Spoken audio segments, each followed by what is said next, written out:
Eagle 98.1 Game Day is on. Presented by Super Chevy. See your Super Chevy dealers of Baton Rouge. This is LSU football. Daniels looking to air it out. Has a man open at the 6-yard line right down the middle of the field.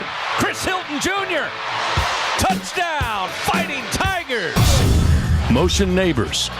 Here's the snap. Diggs, right side. Diggs powers his way into the end zone. Touchdown, Fighting Tigers. LSU football on Eagle 98.1, the flagship home of the Tigers. Today, from Davis-Wade Stadium in Starkville, it's the LSU Tigers and the Mississippi State Bulldogs. Now, here's Charles Sandegriff and Matt Musso. The downtown studios of the flagship Eagle 98.1 and ESPN Baton Rouge. Welcome to Eagle 98.1 Game Day as we get you ready for this morning's kickoff between the LSU Tigers and the Mississippi State Bulldogs. The Tigers come in with a record of 1-1. They dropped the season opener to Florida State and then came back to win the home opener against Grambling last week in an easy 72-10 rout. This is the SEC opener for both teams. The Tigers, through 2 games, have shown a lot of flashes, particularly offensively, with quarterback Jaden Daniels off to a hot start. Most of the concerns surrounding LSU right now center around the defense, which had a rough second half against Florida State and a rough first half against Grambling before the score got separated. The Tigers will go to a place where they have had an enormous amount of success over the last 2 decades. LSU has lost only once at Davis-Wade Stadium, and that was back in 2017. They'll look to get their new run game going. The debut last week of Logan Diggs and Caleb Jackson sparked the LSU run game. Defensively, they've got some things to work out, and they'll be without at least one key piece today. Mississippi State, this is the Southeastern Conference opener for the Bulldogs as well.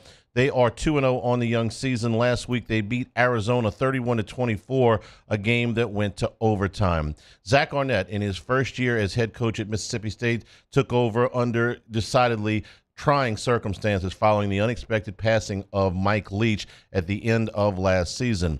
Arnett, the Bulldogs defensive coordinator under Leach, has kept things pretty much status quo on that side of the ball. But on offense, Mississippi State could not be any more different than they were under Leach.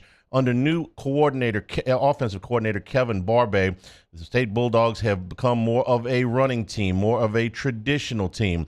And given that LSU's had struggles against the run game the last 2 weeks, that might be exactly what Mississippi State is looking for today. An 11 a.m. kickoff provides all kinds of logistical, shall we say, challenges. But all I can tell you is eating pasta at 7 in the morning on a 1-hour bus ride and then lots of cowbells. Well, you just got to be on your game.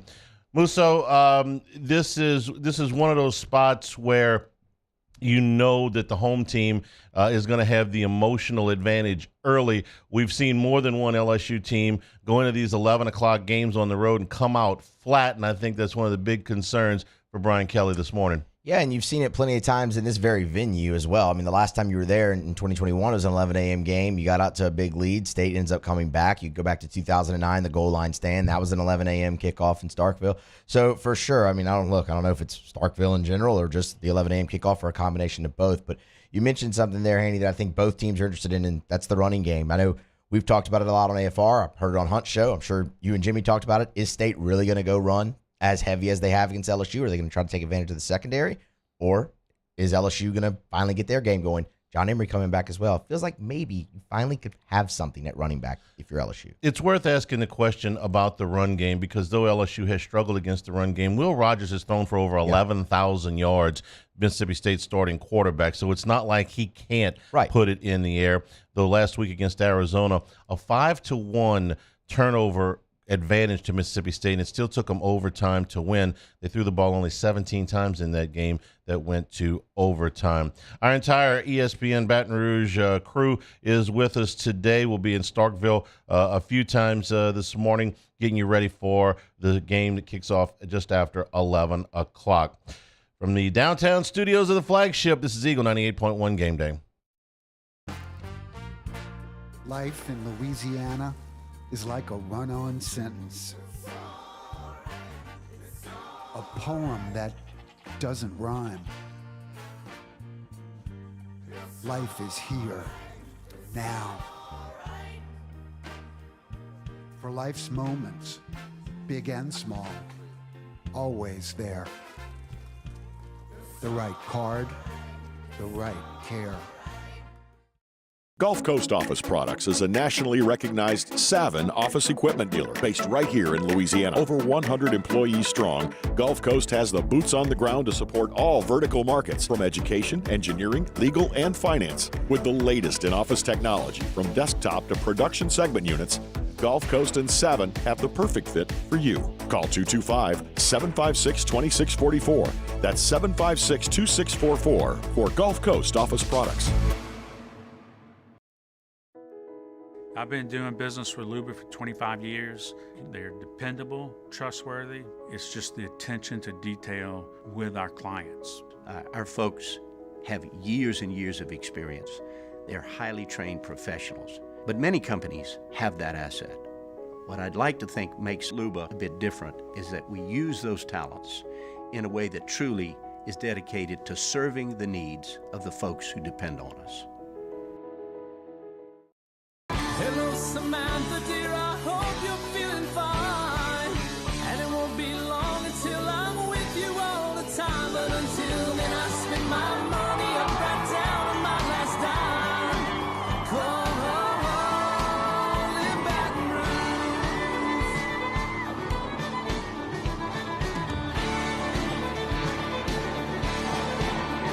I'm ready, what you put me on through. Gotta send my love down to Dylan Cruz here to tell you about Six Rings Baseball and Softball Camp. If you live on the North Shore and play ball, go to Six Rings Camps with former LSU assistant coach Dan Canaveri. His knowledge is second to none, and your child will improve and have fun doing it. Camps were held at Coquille Park and Six Rings Academy in Covington with 4 sessions over the summer. Full day and morning only sessions are available from ages 7 to 13. Go to sixringsbaseball.com or call 985-206-9096. Learn the game to love the game. Scooncha, fall in the air. Fall is right around the corner, which means fall fishing is, which means it's time for you to take your boat to the next level with front-to-back boat service in a bunch of different ways. You want a custom stair job, you can have a ton of fun out there on the water. They can do that. What about a spot lock trolling motor? So you stay right where you need to in casting lines. Or sonar that's let you see the fish under the water before you cast. All of your maintenance needs as well. For 38 years, they've been at 98.1. Eagle 98.1 Game Day. Skull Session. Offense. Presented by Gulf Coast Bank. Gulf Coast Bank. The bank that cares about you. Now, here's Charles Hannegriff. And from the LSU Sports Radio Network, Gordy Rush. LeBear's countdown to kickoff, just under 4 hours right now. We're going to do this all in one shot. Our revised schedule today is a shorter pregame, but we will be longer on the postgame element of Eagle 98.1 Game Day. Gordy, good morning. How's things in Stark Vegas? Or you're not even there yet, probably.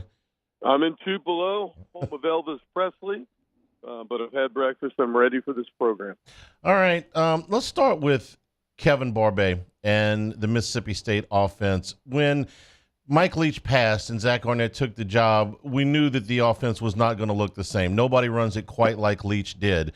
But I'm not sure that I was expecting such a drastic change. They look like a conventional offense. Barbay comes to Mississippi State from Appalachian State, where they were a run-based offense. And Jaquavius Marks has already had 43 carries on the season. And, well, Will Rogers has thrown for over 11,000 yards in his career, but he's not running the same offense anymore. So when you look at this change, what stands out to you? Well, I think perspective, from Zach Arnett's perspective, being a defensive coordinator, I'm sure there was some level of frustration that his defense was on the field too much. I mean, they played good football, but Mike Leach in that air raid offense was losing time of possession. So what he did, and really got the opposite of Leach, and got to spread the run guy, and that's what Barbay did at App State. He led that conference last year in total offense. And with that, and then I think the new rule in college football on first down, if you want to shorten the game, this is how you do it. You spread it and you run the ball. It's not going to stop on first down, and I think that's what they've done. And you see The number of plays that they're running, obviously drastically down from a year ago. But when you look at them on offense, a lot of 11 personnel. What jumps out, this is a veteran offensive line that wants to get physical with you, and they're going to try to establish the run. And if you come up and put some extra players in the box and play man behind it, Rodgers is sharp enough to take advantage of it, and they've been able to hit some shots both on Southeastern and Arizona last week. All right, LSU, very likely, and maybe you can give us an update here. I'm not expecting Omar Speights today, so you can talk about the adjustments that they can make up front there. The Weeks brothers could play a bigger role today, particularly the younger of the two, Whit Weeks, number 40. Gordy, I got to tell you, whether it be the spring game or just in a short time here, he's noticeable when you get him out there. So let's talk about what the Tigers do likely without Speights today. Yeah, Speights is here. He's made the trip. Everything that we've heard is doubtful, and so I'm not expecting to see him.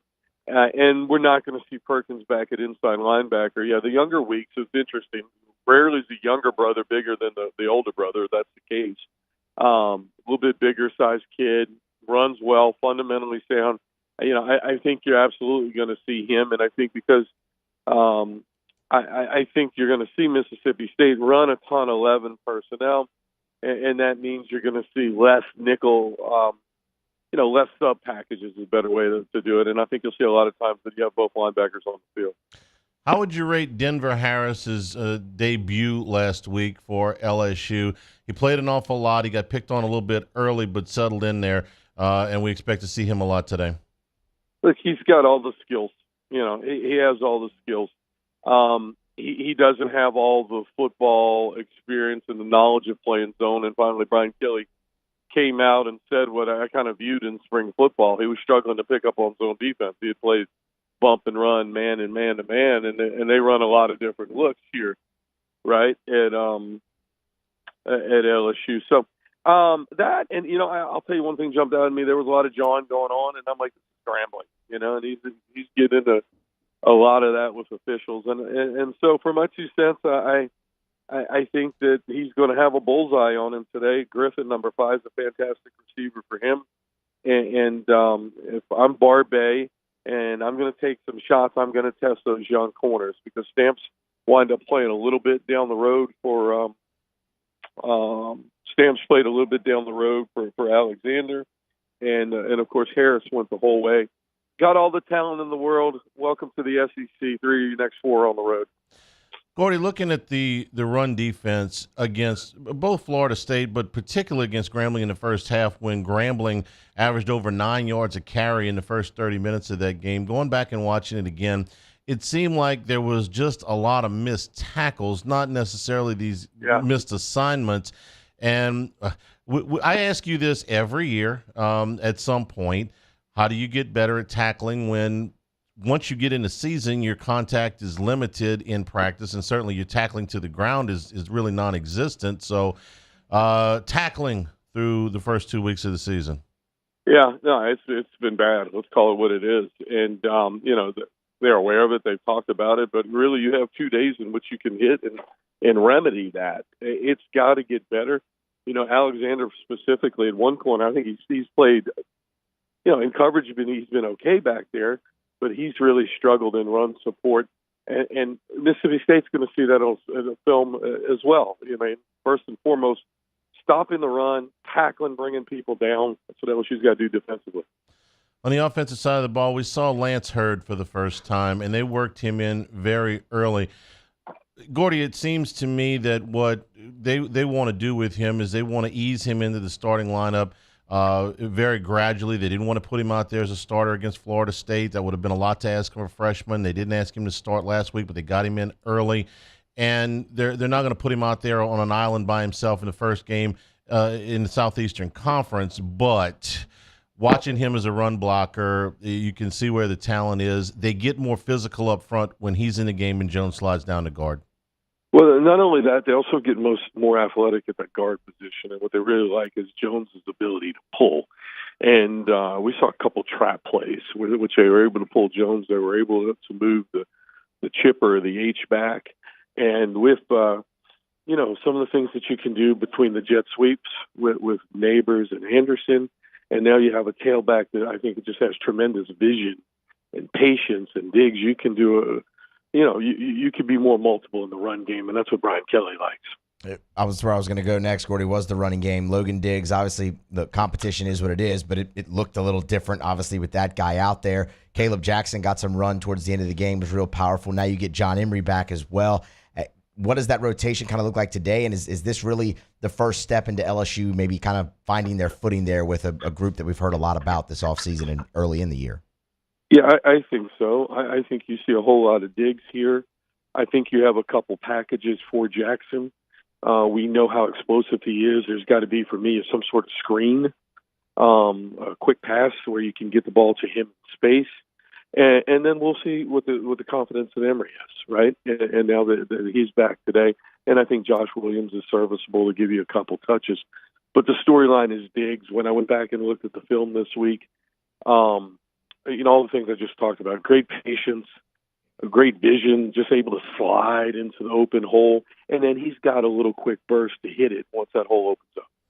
Diggs is the best back today, but a month from now it might be Jackson. He's got just tremendous natural ability, and once everything starts to click. Gordy, you remember the game LSU played against Alabama when Gene Stallings said that Sean Alexander couldn't pass block, and he didn't. All he did was run for 298 yards, didn't pass block one time. I feel like that about Jackson, to where there's some big rushing days coming down the line for him, even if he doesn't know the whole package right now. I think in time, yes. I just think Diggs is such a complete back. So maybe that day's coming. I don't think it's soon, but I see where you're going with it. I'm still want to see a little bit of him in pass protection, and maybe I'm just more bullish on Diggs than you guys right now. No, I like Diggs, he's the best back right now. I think Jackson's got the most long-term potential, though. Gordy, I agree with that. Yeah, I agree with that. Okay, they may be likely to be without Mason Taylor today. They're starting tight end. This is going to put the spotlight on two freshmen, Mac Markaway and Kamarian Pimpton. So how does this alter LSU's plans? It's a lot to ask of these freshman tight ends that have played very, very little. Yeah, I don't think it's going to alter much. I'm getting the buzz that we'll get a chance to see Pimpton catch the football. So I think everybody's been bullish on Pimpton, and I'm interested to see him play today. All right, last thing. I know you got to get on the bus. The idea of playing an 11 o'clock game in Starkville, I've heard you tell this story, but for those that haven't, you've mentioned it many times. Listen, you get up at 11 o'clock kickoff and the cowbells, and they hit the four notes, and man, look, got to get it going. It ain't the easiest thing to do. No, it isn't. But I did walk by breakfast at 7:15 this morning. They've been talking whether or not that Brian Kelly had music in the locker room. They got music in the breakfast room. They got it pumping. This is like Club Tupelo this morning to get your omelet. And I'm not up to date with the latest people that dance music and some of these tunes, but it was loud. I can tell you that. Okay. Well, hey, listen, whatever it takes to get the blood flowing. I'm more used to like the Saints pregame at 10 o'clock in the morning. You're down in the French Quarter and you go into one of those restaurants and there's like a brass band or something. But hey, Bloody Mary. Whatever they need to get them going. Gordy, have a safe trip. A good call, safe trip back, and we'll talk to you next week. Okay, guys. Thank you. The LeBears countdown to kickoff, some 3 hours and 40 minutes away. Still to come on the program, we'll do Steve Robertson, opposing media, Jim Nagy from the Senior Bowl doing our scouting report today. And, of course, the rest of our staff will be with us, and we'll be going back to Starkville, Mississippi. This is Eagle 98.1 Game Day. Life in Louisiana is a song. A symphony of sound, colors, and movement. Life is here, now. For life's moments, big and small, always there. The right card, the right care. It was a humid day, barefoot children play, looking for that summer shade. Time just slips away.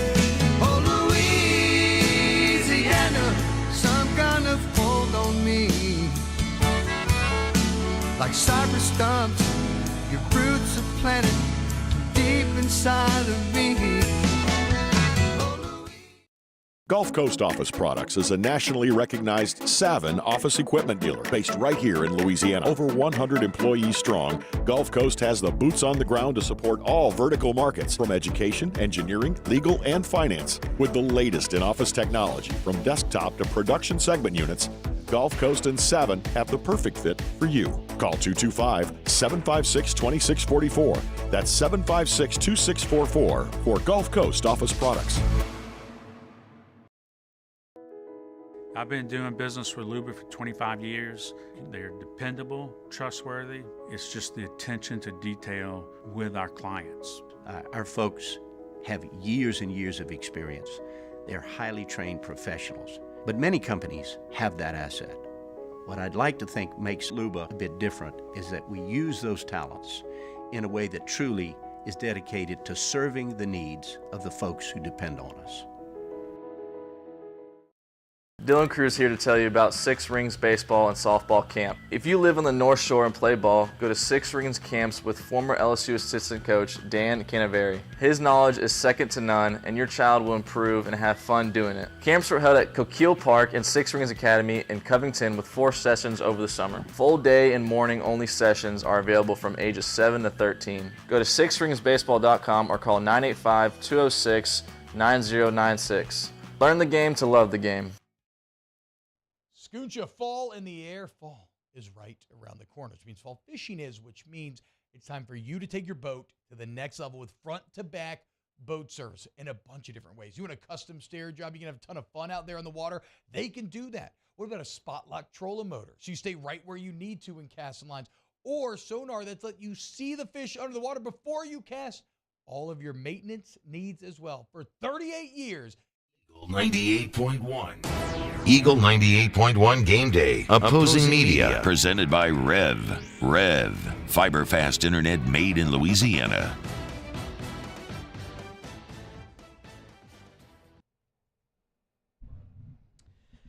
Back here, Eagle 98.1 Game Day, counting you down, LSU, Mississippi State, 11 a.m. from Starkville, Mississippi. We get a closer look at the Bulldogs now. Earlier this week, Matt Moscona sat down with Steve Robertson from Gene Pages to take a look at Mississippi State.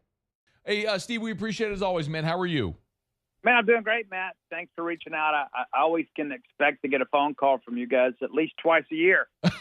Bulldogs and Tigers are playing in football and baseball. So I love it, man. We always appreciate a couple minutes when we can get it. Hey, let me just start with Arnett and maybe compare, contrast just how different the program is, feels. Not air raid aside, obviously, but I just mean the overall view of the program under Arnett as opposed to Mike Leach.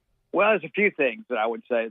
Arnett is never going to throw a player or an assistant coach under the bus. And he takes responsibility for things a lot of times as a leader, even when he's not the person at fault. I've asked him a couple times before about going zero coverage and getting burned, and he goes, and even if a guy makes a bad play, Arnett will say, well, I made a bad call there. And I think he's talking to his team through the media in many respects. But at the end of the day, he's the guy, much like Leach, that believes the buck stops with him. And he believes in personal accountability. And when State played Southeastern Louisiana, as players were reporting, it wasn't some GA or some student assistant out there making sure guys were there on time. It was Zach Arnett, and so there's a lot of accountability within the program, and it all starts with Zach. And, I think that's probably some continuity from the elite side of things. But Zach also gives, his coordinators autonomy. Even if he disagrees with a defensive call, he goes, I got to believe in my guy. And so he lets Brock make those calls, and they'll talk about it afterwards. But it's a little different on offense. As you know, it's not quite as finesse as it was. It's a lot more blue collar and smash mouth. But I think LSU fans are expecting to see a replica of last week's offensive play calling will likely be surprised on Saturday. Okay, so let's go there because that's been very interesting here to see, just because you become conditioned, Steve, right, to what Mississippi State was with the air raid, and then you see 17 pass attempts, and it's like, what? So explain, what led to that decision to only throw the ball so little against Arizona? Well, some of that was kind of the looks they were getting on defense. There were a couple times, kind of some inside poker here, is there were about a half a dozen plays that were called pass, and Rodgers got to the line and liked the look of the defense, but not the play they had called, and so he audibles out of it. And, what we'll go 13 of 17, just 4 incompletions, and 2 of those 4 were the first 2 passes he threw. So once he got to those 2 completions, he put together, a 13 for 15 day with 3 touchdowns. So really efficient. But there were some opportunities in that ball game, especially in that second half. And I think that, State got a little bit too conservative. And I think what happens, success sometimes is the enemy of offensive innovation. It's like, oh, we're doing this and doing this. And so we were having so much success running the football that maybe we don't need to throw it as much and put it at risk. And so I think some of that happened. And the next thing you know, you look up and it's a tie ball game. Yeah. I think there was some offensive malaise in the second half, and I think you'll see a little more sense of urgency. But, you go back and look, there's 2 plays that prevented that game from being a blowout. The fumble on the end of the end zone on the first drive after State goes right down the field, and then that holding call that by Cole Smith that erased a touchdown by Woody Marks. They end up missing a field goal. That's 2 empty drives where they sustained some offensive success and came away with no points. And I think that's probably a bigger issue than play calling, is that there were a couple drives they just couldn't finish. Hey, Steve, where is is there an unquestioned strength of this offense? Yeah, that's a good question. I think that's really to be determined. Woody Marks is the guy in many respects that stirs the drink, and that's the thing I said from the outset is nobody benefits more than a change in offensive philosophy than Woody Marks does, because we know what he can do as a receiver out of the backfield, but he's an every down back. He's not some guy that has to lead the field on third down, and so I think as Woody Marks goes, this offense is going to go. And, of course, there's a lot less decision-making on the shoulders of one Will Rogers, and so you feel like as they get a little bit deeper into the season, they'll kind of settle in. But I think Woody Marks is really the key because, he's kind of the tip of the sword. He's got to be the guy going out there getting 100-plus yards a ball game, I think, to really make this scheme go. Flip it around. Where's the biggest question on offense?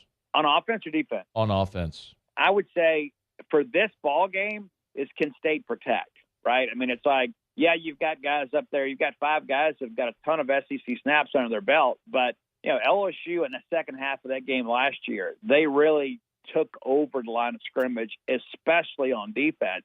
And State couldn't do anything. I mean, people forget it was a 13-0 ball game until Jaden Daniels decided to play a little backyard football and basically wills them down the field to make it a 1-score game at the break. State's able to go up 3 scores in that game. It's a different conversation today and a much different parity in Atlanta last year. But I think the offensive line, as good as they are, can they match up skill to skill with that defensive line at LSU? And I think that's one of those things you look at even on paper and you say, you know what, this is going to be a real challenge. And Steve Robertson's our guest. He's on Twitter at ScoutSteveR. Give him a follow. Gene's page if you want to go read his stuff. As I was asking that question, Steve, it sounded like you were ready to jump in and mention something defensively. What was on the tip of your tongue? Oh, it's safety play. Is the weakness defensively? Yeah. Okay. Yeah, absolutely. I think the front 6 are really good, and I think they'll make some plays. I think against this LSU offensive line, they'll take as well as they give. I think that'll be good. And, of course, with Jett Johnson and Mookie Watson, what you've got there, the productivity you can expect from those 2 guys. But you lose the first-round draft pick last year in Emmanuel Forbes at corner, and then all 3 starting safeties are gone. And so you hit the portal hard, and I just don't think at this point that you've developed enough cohesion where you've got a ton of confidence against a very talented LSU wide receiver group. And, yeah, I know they're still kind of figuring some things out, but the pieces, the individual pieces there are very, very talented. And so, again, you kind of look at it on paper and you say there are some things you can do schematically, but at the end of the day, at some point, you're going to get paired up man-to-man with a guy that's probably a little more talented than you. How are you going to handle it? I think that's the real challenge for this Bulldog defense is when they protect Jaden Daniels and he elects to go vertical, can they match up with LSU on the back end? I think that's a real challenge. What about the third phase, Steve? How are the Bulldogs in special teams? Really good in that respect. I mean, Kyle Ferry is a freshman, and they brought in Nicholas Barmira from UCLA, and he's had a hurt foot, and they have this freshman from Searcy, Arkansas that's come in, and he hooked one last week, but he's been outstanding. And the moment's not been too big for him. I'm eager to see what he does over the course of his career. You got 2 All-American returners back in Xavier Thomas, a Louisiana native, and, of course, Tulu Griffin, who's kind of become kind of a household name in SEC circles. But, if LSU kicks the ball in the end zone, I mean, it doesn't matter who's back there. But, Xavion is a pretty skilled punt returner that's been a little bit banged up. He had somebody step on a calf in practice and gashed his leg open and had to get stitches some time ago, and kind of came back a little bit before he was ready, and it opened up on him again. So they've been really careful with him the first 2 weeks, but we expect him to be pretty close to 100% on Saturday. Steve, I saw on State's social media it's going to be a stripe out, so they're going to go section by section at Davis Wade and go maroon, white, maroon, white. What's the? I know it's 11 a.m., but LSU coming in, what's the general vibe there in Starkville this week? Well, I mean, I think a lot of people feel like the timing may help State a little bit. Now, when the schedule first came out, I think even the most loyal Bulldog fans said, hey, even though Alabama and LSU are at home, you're penciling in a loss there. I mean, just from a talent differential standpoint. But, when you look, and I didn't know this until last night myself when I did the research, in the last 8 games, and all of them happened under Mike Leach, in the last 11 a.m. kickoffs that involved Mississippi State, State is 7-1. They won 6 games in a row at 11. LSU was 1-1 last year at 11. They got blown out by Tennessee, and they nipped by Arkansas and scored 13 points in both games. Now, all of that in a buck will get you a cup of coffee at the truck stop, right? I mean, you don't know what that means ideally, but even Brian Kelly said on Monday, they're kind of evaluating what they're doing in pregame preparation to kind of get them going. I think that's a thing that I think is a real benefit for State. I mean, Arnett and this staff, they've already been through this for 3 years. They already have a system in place. Okay, how do we prepare for 11 a.m. game? So I don't expect there to be any change there. But I think it's rather interesting because it's so hard to get your crowd going at 11 a.m. But I think when you look at the numbers, State's done pretty well in that time slot. So there should be some measure of confidence, especially when LSU hadn't played as well earlier in the day. He is Steve Robertson on Twitter at ScoutSteveR. Give him a follow. Gene's page if you want to go read stuff this week, especially with the Tigers heading to Starkville. Always great to catch up, Steve. We appreciate a couple of minutes, man. Be well. Take care, Matt. Life in Louisiana is like a run-on sentence.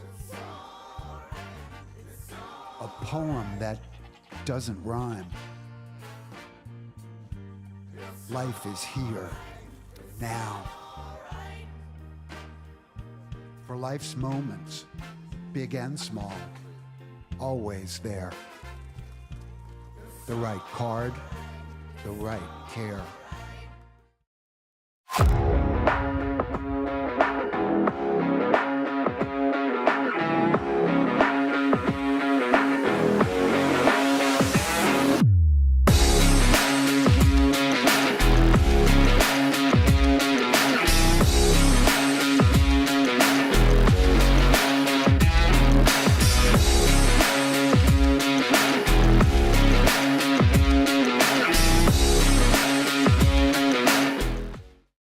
Gulf Coast Office Products is a nationally recognized Savin office equipment dealer based right here in Louisiana. Over 100 employees strong, Gulf Coast has the boots on the ground to support all vertical markets from education, engineering, legal, and finance. With the latest in office technology from desktop to production segment units, Gulf Coast and Savin have the perfect fit for you. Call 225-756-2644. That's 756-2644 for Gulf Coast Office Products.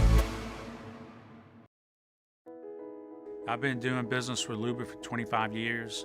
They're dependable, trustworthy. It's just the attention to detail with our clients. Our folks have years and years of experience. They're highly trained professionals. But many companies have that asset.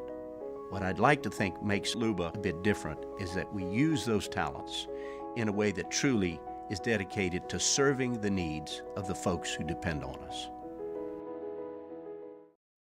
Dylan Cruz here to tell you about Six Rings Baseball and Softball Camp. If you live on the North Shore and play ball, go to Six Rings Camps with former LSU assistant coach Dan Canaveri. His knowledge is second to none, and your child will improve and have fun doing it. Camps were held at Coquille Park and Six Rings Academy in Covington with 4 sessions over the summer. Full day and morning only sessions are available from ages 7 to 13. Go to sixringsbaseball.com or call 985-206-9096. Learn the game to love the game. Scooncha, fall in the air. Fall is right around the corner, which means fall fishing is, which means it's time for you to take your boat to the next level with front-to-back boat service in a bunch of different ways. You want a custom stair job, you can have a ton of fun out there on the water. They can do that. What about a spot lock trolling motor? So you stay right where you need to in casting lines. or sonar that's let you see the fish under the water before you cast. All of your maintenance needs as well. For 38 years. 98.1. Brandon Hawley here. Wood windows with a lifetime guarantee. ReliefWindows.com. Eagle 98.1. WTGL and HD1 Baton Rouge. Eagle 98.1 Game Day Scouting Report. Presented by Demco. Demco. Powering lives. Brightening the future. Welcome back in. Eagle 98.1 Game Day, counting you down to the early kickoff, 11 a.m. LSU, Mississippi State from Starkville. Cowbells will be ringing. Get a closer look at the Bulldogs. Welcome in Jim Nagy, the executive director of the Reese's Senior Bowl, for our scouting report. Jim, we appreciate the time as always. How are you? I'm good, Matt. Good morning. Good morning. The 11 a.m. start, quite popular with Tiger fans here, said as tongue-in-cheek as I possibly could. But they'll face Mississippi State. At least it's not at home. I guess that's the silver lining. A very different Mississippi State offense, and that's where I want to start. And I want to start with Will Rogers, obviously the quarterback. Kind of two on him, but first I want to go at the player himself, just because when you look at Will Rogers coming in, he has a chance to break every SEC passing record that there is. So first, Will Rogers, the player. Yeah, he already owns all the Mississippi State records. I think he broke all the Dak Prescott stuff already. Talking to Will this summer at the SEC Media Days, he was fired up to get out of the air raid offense and kind of prove to NFL clubs that he could be more of a pro-style quarterback. So, not saying he's Brock Purdy, but what's made Brock Purdy so successful in San Francisco and why he, what I think a lot of NFL teams overlooked, which is why he went in the 7th round, was how much football he's played. And Will Rogers has played a ton of football at Mississippi State.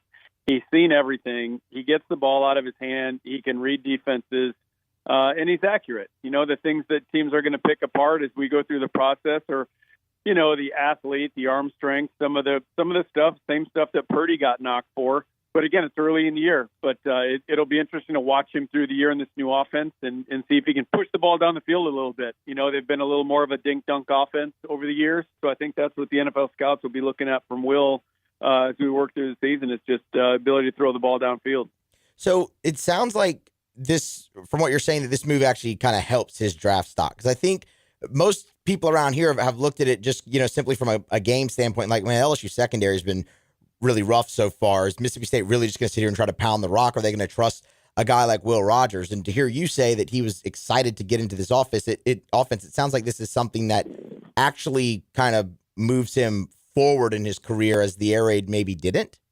Yeah, it's kind of a prove-it year for him because, coming out of that system, there's been a lot of successful, really good college quarterbacks in the air raid. But when you look at guys that have transitioned to the NFL outside of Patrick Mahomes and Gardner Minshew, there's been a couple, but not many. So, he was chomping at the bit to get himself in a new scheme and maybe prove some doubters wrong that we're maybe just going to pigeonhole him as another air raid guy.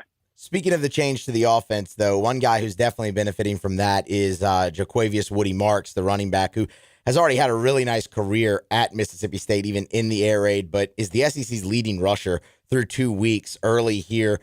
Just the kind of jump that y'all have seen from him now in his senior year. Yeah, we had a scout at last week's game against Arizona, and he was the one guy when our scout got back to the office that he was fired up about watching. He's got a really good running back body. He's 5'9.5", 205, 210 pounds. Really hard to get on the ground. Really good contact balance, and he's got like subtle elusiveness. He's not a guy that looks overly dynamic, but man, he can make you miss too, which is a little what he's shown. That's what he's shown more these first couple weeks, is that make miss ability. Probably a little bit better than we saw on tape from last year. So yeah, good back, man. He's off to a really good start. What do scouts feel about his ability to catch the ball out of the backfield? Obviously, in the air raid, it was so much of an extension of the running game there. But looking at it now, even with them pounding the ball how they are on the ground, he's still the second leading receiver on this team through 2 weeks. Yeah, you can definitely throw it to him. He actually reminds me, watching these first 2 weeks, we had a guy named Kylan Hill from there in the Senior Bowl a few years ago, and Kylan went in the in the 7th round to Green Bay and made their team for a couple of years. So he was an NFL back, and one of the things he showed in the air raid when Mike Leach got there was his ability to catch it, and Marks can do that. So he's a 3-down back. He's not going to be limited by that. A lot of these guys go undrafted in the NFL because they're seen as just runners. Marks can catch it. There's no issues there. Talking with Jim Nagy, the executive director of the Reese's Senior Bowl. He's on Twitter at JimNagy_SB. You can follow the Senior Bowl on Twitter at Senior Bowl. Jim, want to switch sides of the ball.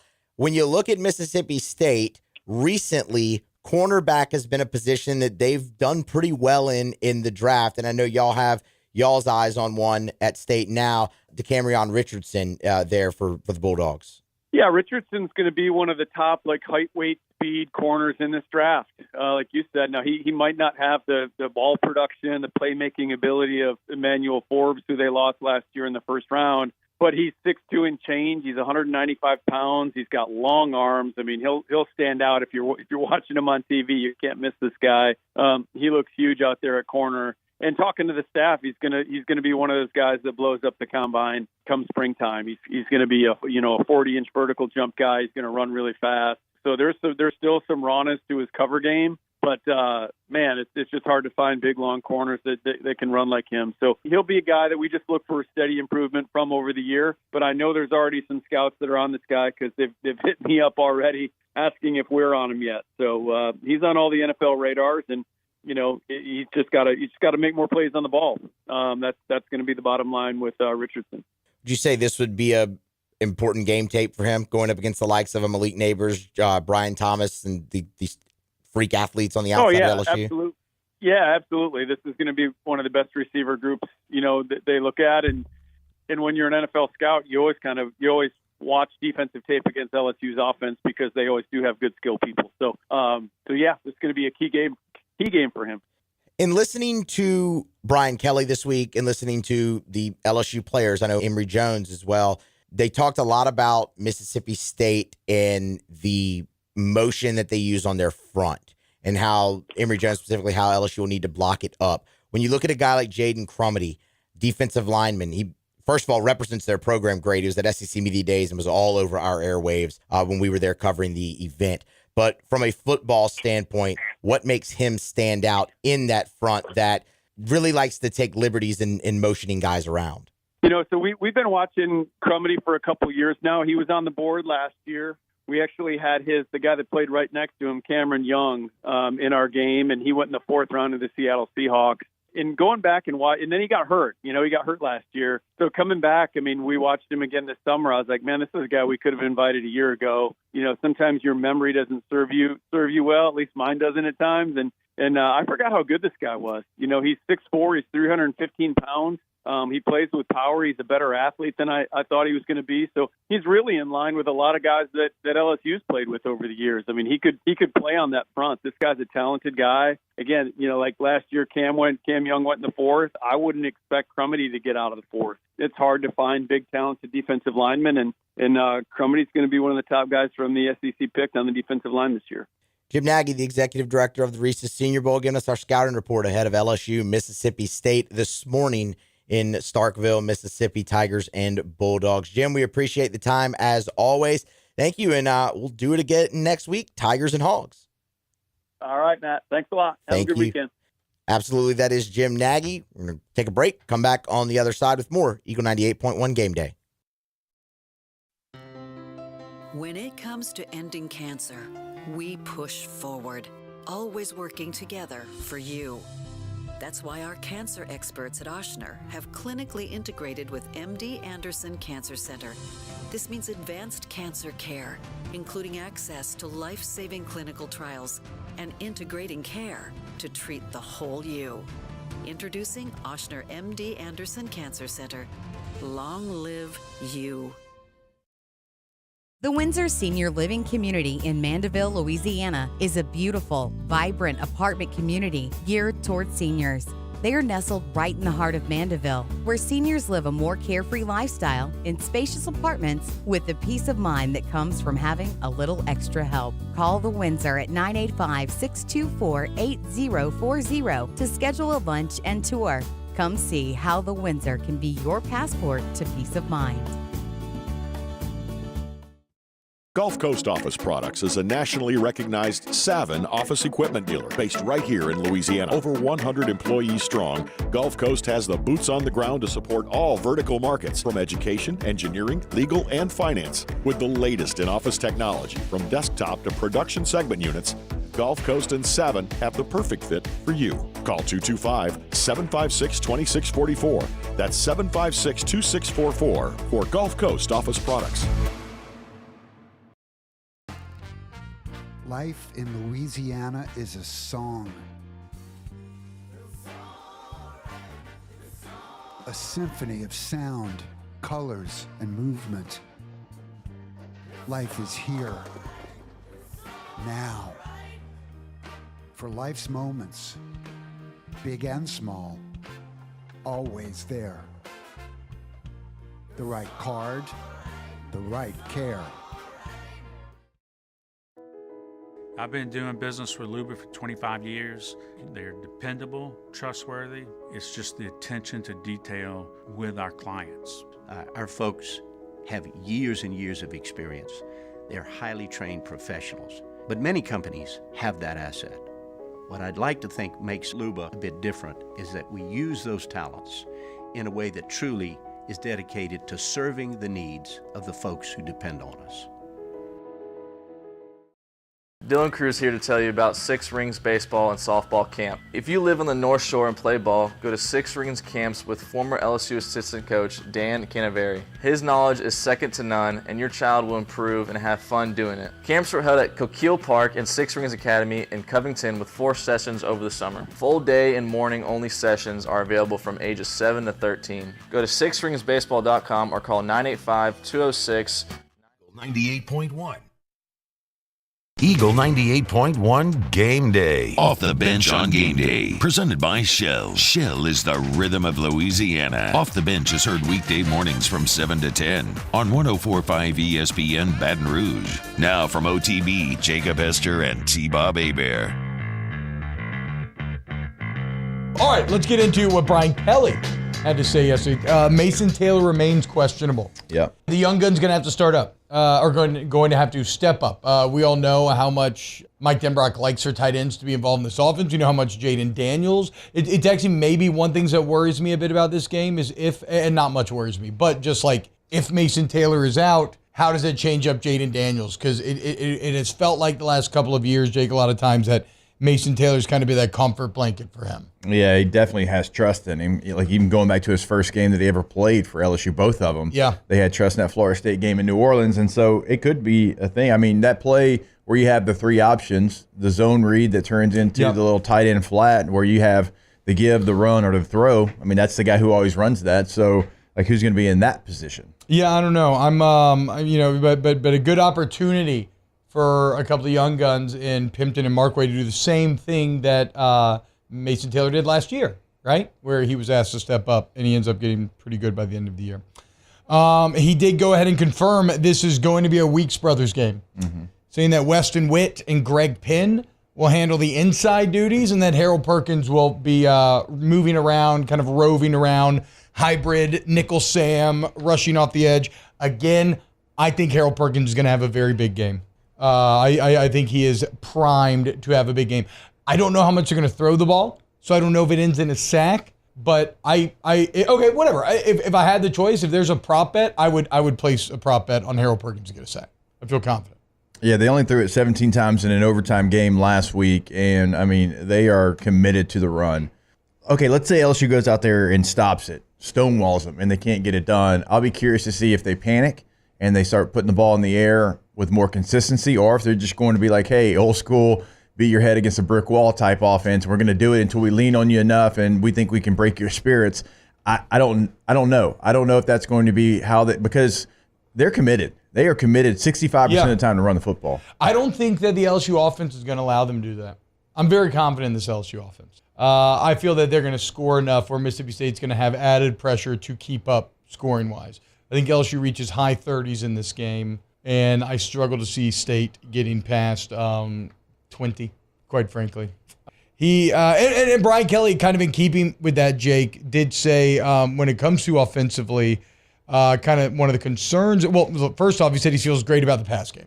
basically saying, look, Florida State, it was actually really good on the whole, save for the drops at the in the third quarter. And obviously 10 out of 10 scoring drives last week, although what are you going to learn last week? But like objectively, I think the pass game has been really solid, even if you could be better around the edges maybe. He just said that the one thing that does concern him offensively is kind of what we've touched on, which is just being able to consistently decipher what Arnett is going to try to throw at you from a look standpoint. Yeah, and I think it was yesterday that we kind of broke it down. They were in nickel, 72 plays. They were in dime 4 plays, and so the 3-3-5, obviously 96% of the time or whatever that number ended up being yesterday. And that doesn't mean they're just going to line up 3-3-5. I mean, they have multiple fronts. They do have, a little bit of an ability to walk around. Some of the linebackers in a 3-3-5, you'll have some bigger linebackers. They can certainly place themselves on the edge. It becomes a 4-man front. The Okie kind of goes away. So they can be very creative in how they get about getting guys after the quarterback. But I think Mississippi State's a little bit limited in the middle of their defense. Now, you don't have your tight end, right? So that could become something that does hurt you, but you got to have guys go over the middle, receivers go over the middle. Kyron Lacey, if he's in there, if he goes over the middle, he's got to come up with the catch, because I think that's where you can attack Mississippi State the most through the air, is right there in the middle of their defense. Yeah, when I see a 3-3-5, I always think you should be able to run the ball.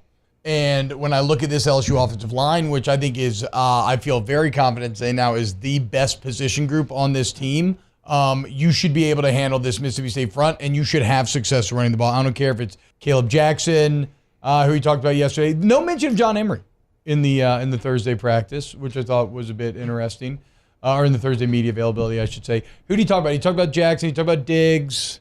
Talk about being patient with the run game, in that if it doesn't go right a couple times, you can't just abandon it. Right, yeah, you can't do that. And you got multiple backs, and so you can roll a couple different out there. And when you have a bye committee, we all know this, you can have the hot hand, you're going to ride the hot hand. It was Logan Diggs to start. As well. Yeah, it was Logan Diggs to start the game last week, but all the backs played well. Jackson played well, Josh Williams played well. So you roll them out there, you see who has the hot hand. If one's not working, well, maybe it's not his style of game. Maybe it's somebody else. And so you have that ability. You got multiple guys that are going to be up. I don't know what John Emery's role would be in this game and where he's at right now with the team, but I mean, you still have juice at the running back position.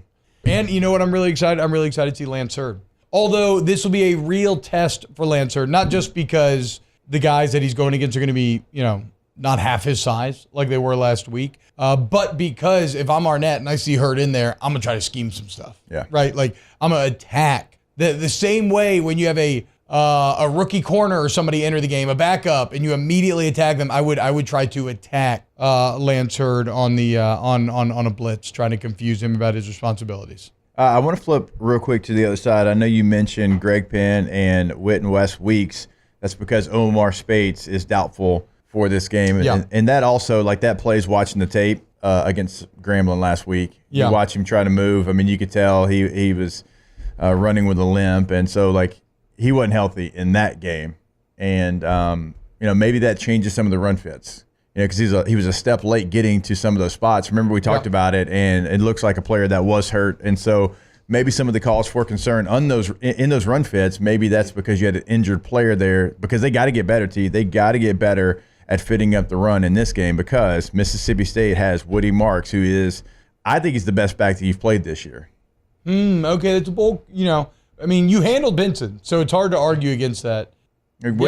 Woody Marks, I mean, look, he's at Media Day Mississippi State. They think a lot of him. He is the all-time leading receptions leader in Mississippi State history. Yeah, or he will be after this weekend. Yeah, he's one catch. Yeah. He's tied right now, so he's still. Oh, so he is the all-time. Yeah, I mean, was Fred Ross, and then he just all of a sudden they're like, hey, you did that, but now we need you to be this, and he's doing this better than he did that. Yeah, I mean, it's good for him and his NFL stock. Oh, absolutely. That's for sure, because he's proven that he can do both consistently. To me, there's no excuse for bad run fits this game. I can explain away last week, okay? Like you said, Omar Spates ankle injured. It's Grambling. Maybe you're not taking it as seriously as you should have early on. I think we've all fallen into that trap before. Had a defensive lineman that hadn't played in a year. Yeah, who was very clearly kind of finding his way back.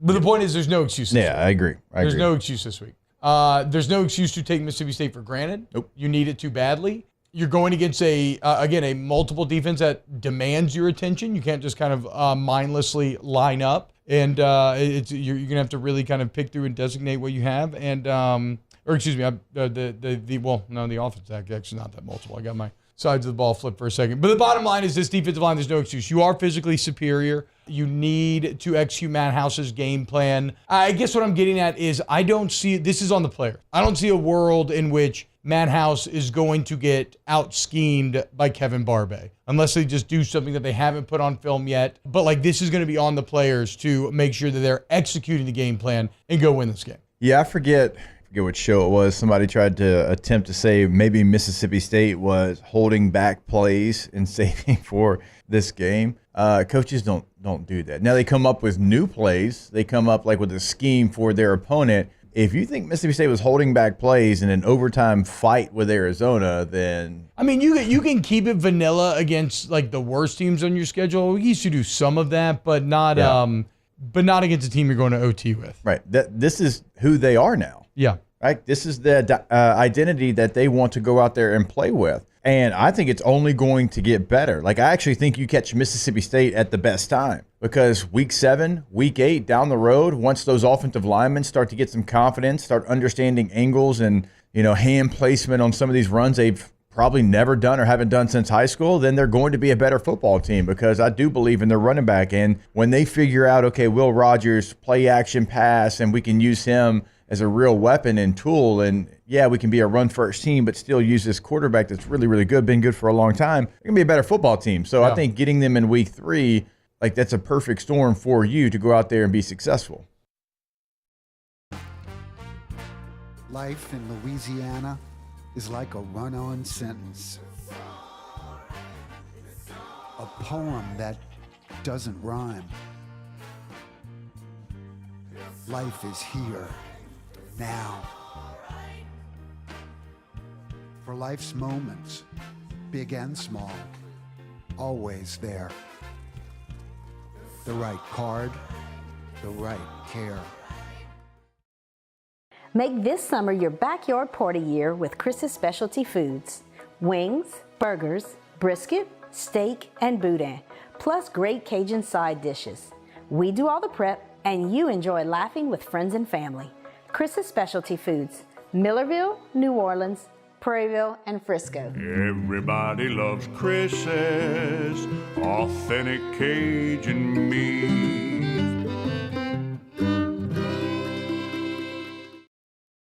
Scooncha fall in the air. Fall is right around the corner, which means fall fishing is, which means it's time for you to take your boat to the next level with front-to-back boat service in a bunch of different ways. You want a custom stair job, you can have a ton of fun out there on the water.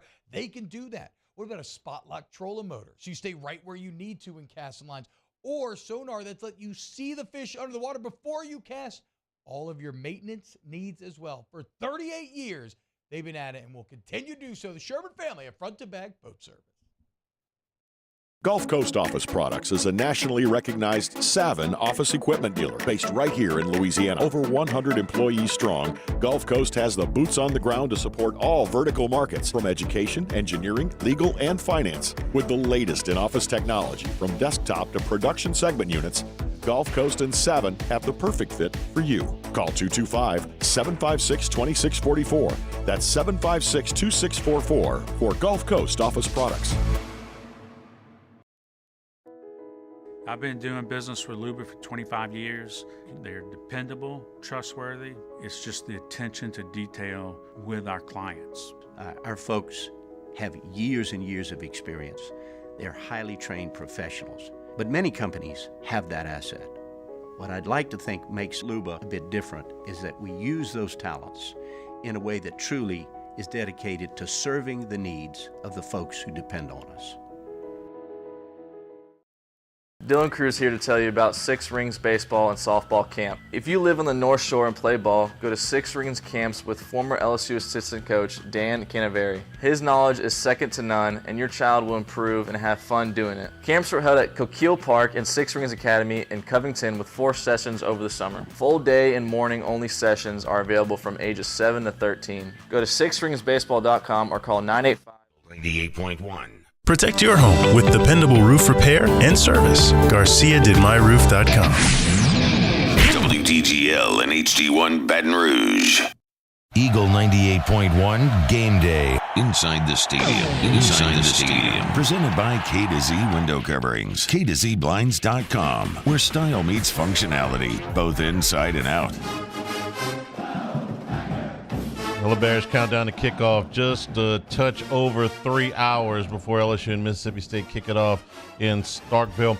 You know, we put the format for the pregame show together. We call this segment Inside the Stadium because usually by this time, Voice of the Tigers is inside the stadium. But these early kickoffs do distort the schedule just a touch. So, Chris, we didn't have any time to put together some imaging that said somewhere on a road in the middle of nowhere. Here's the Voice of the Tigers, Chris Blair. So, where are you, sir? Your guess is as good as mine. In fact, Waze can't find where I am right now. So I literally I see a lot of open fields and a long road ahead of us. As you know, the team stayed Tupelo last night. It's about an hour's drive from Starkville. We're going to be stopping here in just a little bit at a car dealership for the team to get out and stretch a little bit. And then we'll make our way over to Davis Wade Stadium. Okay. They prepped me that's what you were going to tell me, so I got to get a judge's ruling on this. The LSU football team, the 14th ranked LSU football team, is going to stop at a car dealership somewhere in the middle of nowhere, Mississippi. Everybody's going to get out and they're going to stretch by the Chevy Tahoes. I mean, help me out here, Chris. This is a new one on me. Yeah, no, I mean, apparently it's again, typically when we're on the road, we're within almost walking distance to the stadium. It's not the case here for Mississippi State. Based on what the team needs for meeting rooms and all that go into it. So this is the second time we've stayed at this particular hotel, which, as I said, is in Tupelo. And they keep a schedule. I talked to Coach Thursday night on his radio show, talked about, things that they learned, things they want to try maybe different going into another early morning start this week. And Coach said, look, we try to keep everything the same. Now, we have to move that around. We have to move some things up. But when we stop here in a little bit and stretch, this would typically be, and let me say this, they will stretch. Not everybody's getting off the bus. This is the time that they would normally do it. And again, typically we're not leaving this early to get to the venue. So they just want to keep everything the way the guys are used to doing it. And it just so happens when you're driving an hour, you got to make a little pit stop and get the first round of stretching in. This is the glamour part of the job, right? Oh, yeah. Oh, 100%. We were talking during the break here about why they're staying so far away, and you gave the answer there because of the facility and what they need. But different coaches kind of handle it different. I know that there's some coaches that prefer to stay as far as is feasibly possible away from the game site just to get the players away from the fans and the hoopla and all that stuff. But this is more of a tangible reason to move it out because of the meeting space. Yeah, 100%. Last year our first road trip was at Auburn, and, typically LSU will sometimes fly into Montgomery with the team charter. Last year, due to some construction at the airport, we had to fly into Columbus, Georgia, then drive to Montgomery, and then drive back to Auburn. And, Coach Kelly was very insistent there. That's not the way he likes to do it. I mean, he really does not. He's, as opposed to trying to get the guys away from all the noise and the hoopla and the fan, he's looking at it more from a standpoint of the logistically, how do we keep everything efficient? How do we do everything on time? So I know it's not his preference to be, an hour away, but, there are things that they do Friday afternoon, Friday evening, first thing in the morning, break up into different position groups, different team rooms, and, you got to have the facility to do that. And it just so happens Tupelo's as close as we can get here in Stark Vegas. Chris, you've seen enough of these 11 a.m. kickoffs around here. Now, I mean, the stigma always with them is LSU doesn't play as well. The record might not indicate that totally, but when fans drum it up, 11 a.m. kickoffs are, the worst thing under the sun. Do you have a take on that one way or the other? For me, I've always said if you're going on the road, if you're the road team, you love the early starts. Just simply because, again, there'll be plenty of people at Davis Wade in a couple of hours. They'll be ready to go, but it's not quite like the trip we made in 2017 with a 6 or 7 o'clock kickoff. Yeah. So I think if you're the road team, I don't have a problem at all. And personally, I should be home today by 6 or 6:30. So no complaints about that. But I think just from a team standpoint, the question is, can you get everybody firing all cylinders? Coach Kelly talks about it. Their week is kind of set up to build energy, and then have a crescendo at the start of the game. And I think that's the biggest concern when you have an 11 a.m. start is, that everybody, sure, you do bed check. Everybody's in the room at 10 p.m. Did everybody go to sleep? Everybody get, 6, 7, 8 hours of sleep? That to me, that's the biggest question mark for a team is how do they respond early in the game? And, and again, I think that's why Coach is insistent on trying to keep everything as normal as possible. You just have to do it at different times. Chris, I know you visit with your counterparts at Mississippi State. This was a difficult set of circumstances for Zach Arnett to take over with the unexpected passing of Mike Leach. But they have put their mark on this football team early. Defensively is status quo, but offensively they look very different. And through the first 2 weeks, that's kind of been the story for Mississippi State. What have they shared with you that you're going to bring on the broadcast today? It's interesting that you say that because one of the questions I asked Neil Price earlier this week, the voice of Mississippi State, I said, obviously, Zach Arnett was a coach that we all felt at some point would get his chance as a head coach, having been successful as a DC. And obviously, this was not the way he wanted to get it, but it is what it is. How was he able to make that transition and then put his own stamp on it as early as possible? And one of the things Neil told me, Charlie, was he went out and found people who had SEC experience. And on this staff, between analysts and assistant coaches, you got a number of former head coaches. You got a number of coaches who have coached extensively in the SEC, so they understand it. And he feels comfortable with them being able to give him some guideposts. And secondly, when they went out and got Coach Kevin Barbay, the reason they hired Barbay, Zach Arnett said he interviewed a bunch of guys, and they all talked about how their system works and how this is how it's effective. Barbay walked in and said, I can't tell you what we're going to do till I get on the ground and see what kind of players we have, and then we'll build the offense around it. So, again, you've seen the numbers. First 2 weeks last year, Will Rogers has attempted 97 passes. First 2 weeks this year, he's attempted 46. And Jaquavius Marks has kind of been the feature of this offense. But I think the fact that Coach Arnett has understood this was not the way you wanted to happen, the fan base didn't want it to happen this way, but still be able in that short amount of time to have their own kind of signature. And we'll see. I'd be shocked today if Coach Barbay and Will Rogers don't at least try to test the secondary for LSU, and they can, still insist on trying to run the football the entire game. But we'll see. I mean, so far through 2 games, that's kind of been their MO. All right, I got a scouting report that Hunt Palmer just finished his second cup of coffee, so I think he's ready for network here. In a little under an hour, Chris, what's coming up on the pregame show? Yeah, well, Hunt and Brandon and Marlon, they'll kind of talk about it. Hunt's been kind of previewing it all week, looking at the matchups. I talked to him early in the week, and he said, hey, look, I feel different about this than I did the opening game of the season. But LSU still's got to go out and execute the game plan and be ready to go at 11 a.m. And then they'll get a scouting report from one of the great beat writers up here for Mississippi State. So they'll get us ready to go, and he's got at least 2 more cups of coffee than I have this morning. All right, well, Chris, I hope that you guys have a safe trip. He's 10 miles, closer to Starkville than he was when we started the segment. So due south. You guys have a great call, safe trip back, and we'll talk to you next week. Thank you, Charlie. Thank you, guys. Chris Blair, the voice of the Tigers, LSU. LeBear's countdown to kickoff is now just under 3 hours to go. We'll hear from the players in today's ball game when we come back. Talking Tigers is straight ahead. Eagle 98.1 Game Day. Life in Louisiana is a song. A symphony of sound, colors, and movement. Life is here, now. For life's moments, big and small, always there. The right card, the right care.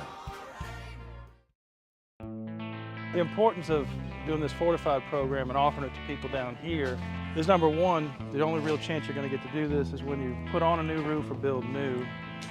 And through companies like HUDCO, who's kind of leading the way in this thing, it's going to offer the customers a huge advantage in the insurance market and the price of their insurance.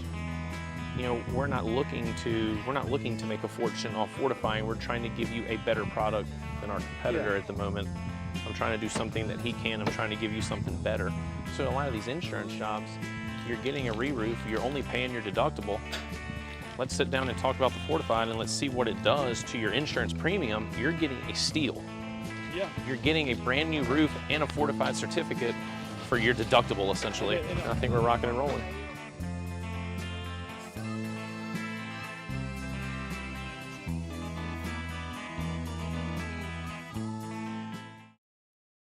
Scooncha, fall in the air. Fall is right around the corner, which means fall fishing is, which means it's time for you to take your boat to the next level with front-to-back boat service in a bunch of different ways. You want a custom stair job, you can have a ton of fun out there on the water. They can do that. What about a spot lock trolling motor? So you stay right where you need to in casting lines. Or sonar that's let you see the fish under the water before you cast. All of your maintenance needs as well. For 38 years, they've been at it and will continue to do so. The Sherman family of front-to-back boat service. Gulf Coast Office Products is a nationally recognized Savin office equipment dealer based right here in Louisiana. Over 100 employees strong, Gulf Coast has the boots on the ground to support all vertical markets from education, engineering, legal, and finance. With the latest in office technology from desktop to production segment units, Gulf Coast and Savin have the perfect fit for you. Call 225-756-2644. That's 756-2644 for Gulf Coast Office Products. I've been doing business with Luba for 25 years. They're dependable, trustworthy. It's just the attention to detail with our clients. Our folks have years and years of experience. They're highly trained professionals. But many companies have that asset. What I'd like to think makes Luba a bit different is that we use those talents in a way that truly is dedicated to serving the needs. 98.1. Eagle 98.1 Game Day.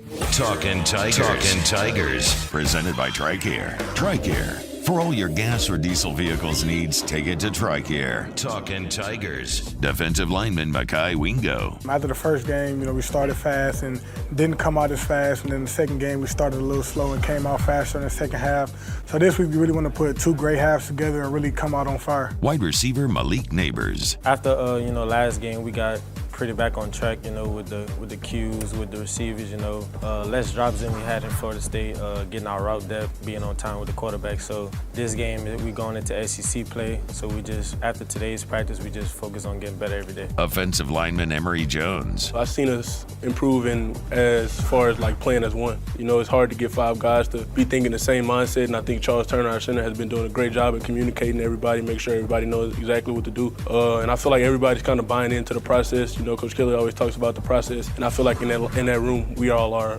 buying into that. Defensive lineman Makai Wingo. This year, those guys are committed to running the ball. They're 65% run, and that's crazy when thinking about Mississippi State that this is what they're putting on film. But yeah, they definitely took a whole nother approach, and we're going to have to go out there and match their physicality. And it's going to start with what we do in practice. Wide receiver Malik Neighbors. I said going into my freshman year, after hearing about it, I didn't really know what I was getting myself into.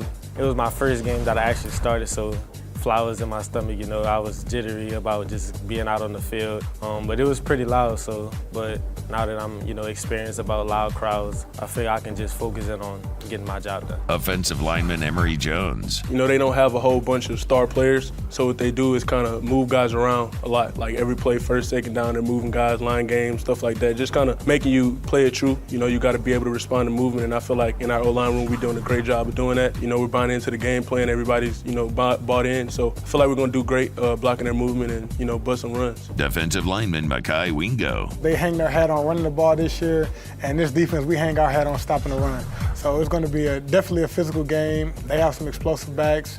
The quarterback, he can definitely make the throws when necessary. But, it's a great challenge for us, and it'll be fun for sure. Wide receiver Malik Neighbors. Just after working out, with him in practice, it takes time to get on point. Like during the game, we worked on it in summer, but when you're out there against like a defense like that we play, it's focused on getting that timing well, coming up in the morning, just getting on the same page. So after today's practice, everything was on point. So I'm glad to see that he's working on progress and getting that together. Offensive lineman Emory Jones. Watching Logan Diggs, watching him running all around the field, breaking tackles, juking guys, jumping over people, it was just electrifying to see, and it gave a whole bunch of hope to us because now we got something to block for, and obviously we had something to block for before with the other great guys who were in the room, in that running back room, but it just kind of brings that electricity, that spark that we need. Defensive lineman Makai Wingo. Obviously, you want to set the tone in the first game of the season, but you definitely want to set the tone in your first SEC game because it's going to carry the momentum into the rest of the games. We got, I think, 5 straight SEC opponents coming up, so you really want to start off right and set the tone in SEC play. Offensive lineman Emory Jones. We don't got nothing to prove to nobody, honestly. I feel like in that O-line room, we are all brothers. No matter what happens, good or bad, we're going to stay together. And like I said, we kind of just been trying to focus on one game at a time every week, going 1-0. So now we're kind of looking forward to Mississippi State. Talking Tigers. Eagle 98.1 Game Day. Life in Louisiana is like a run-on sentence. A poem that doesn't rhyme. Life is here, now. For life's moments, big and small, always there. The right card, the right care. Hello, Samantha, dear, I hope you're feeling fine. And it won't be long until I'm with you all the time. But until then, I spend my money up right down on my last dime. Come on, in Baton Rouge.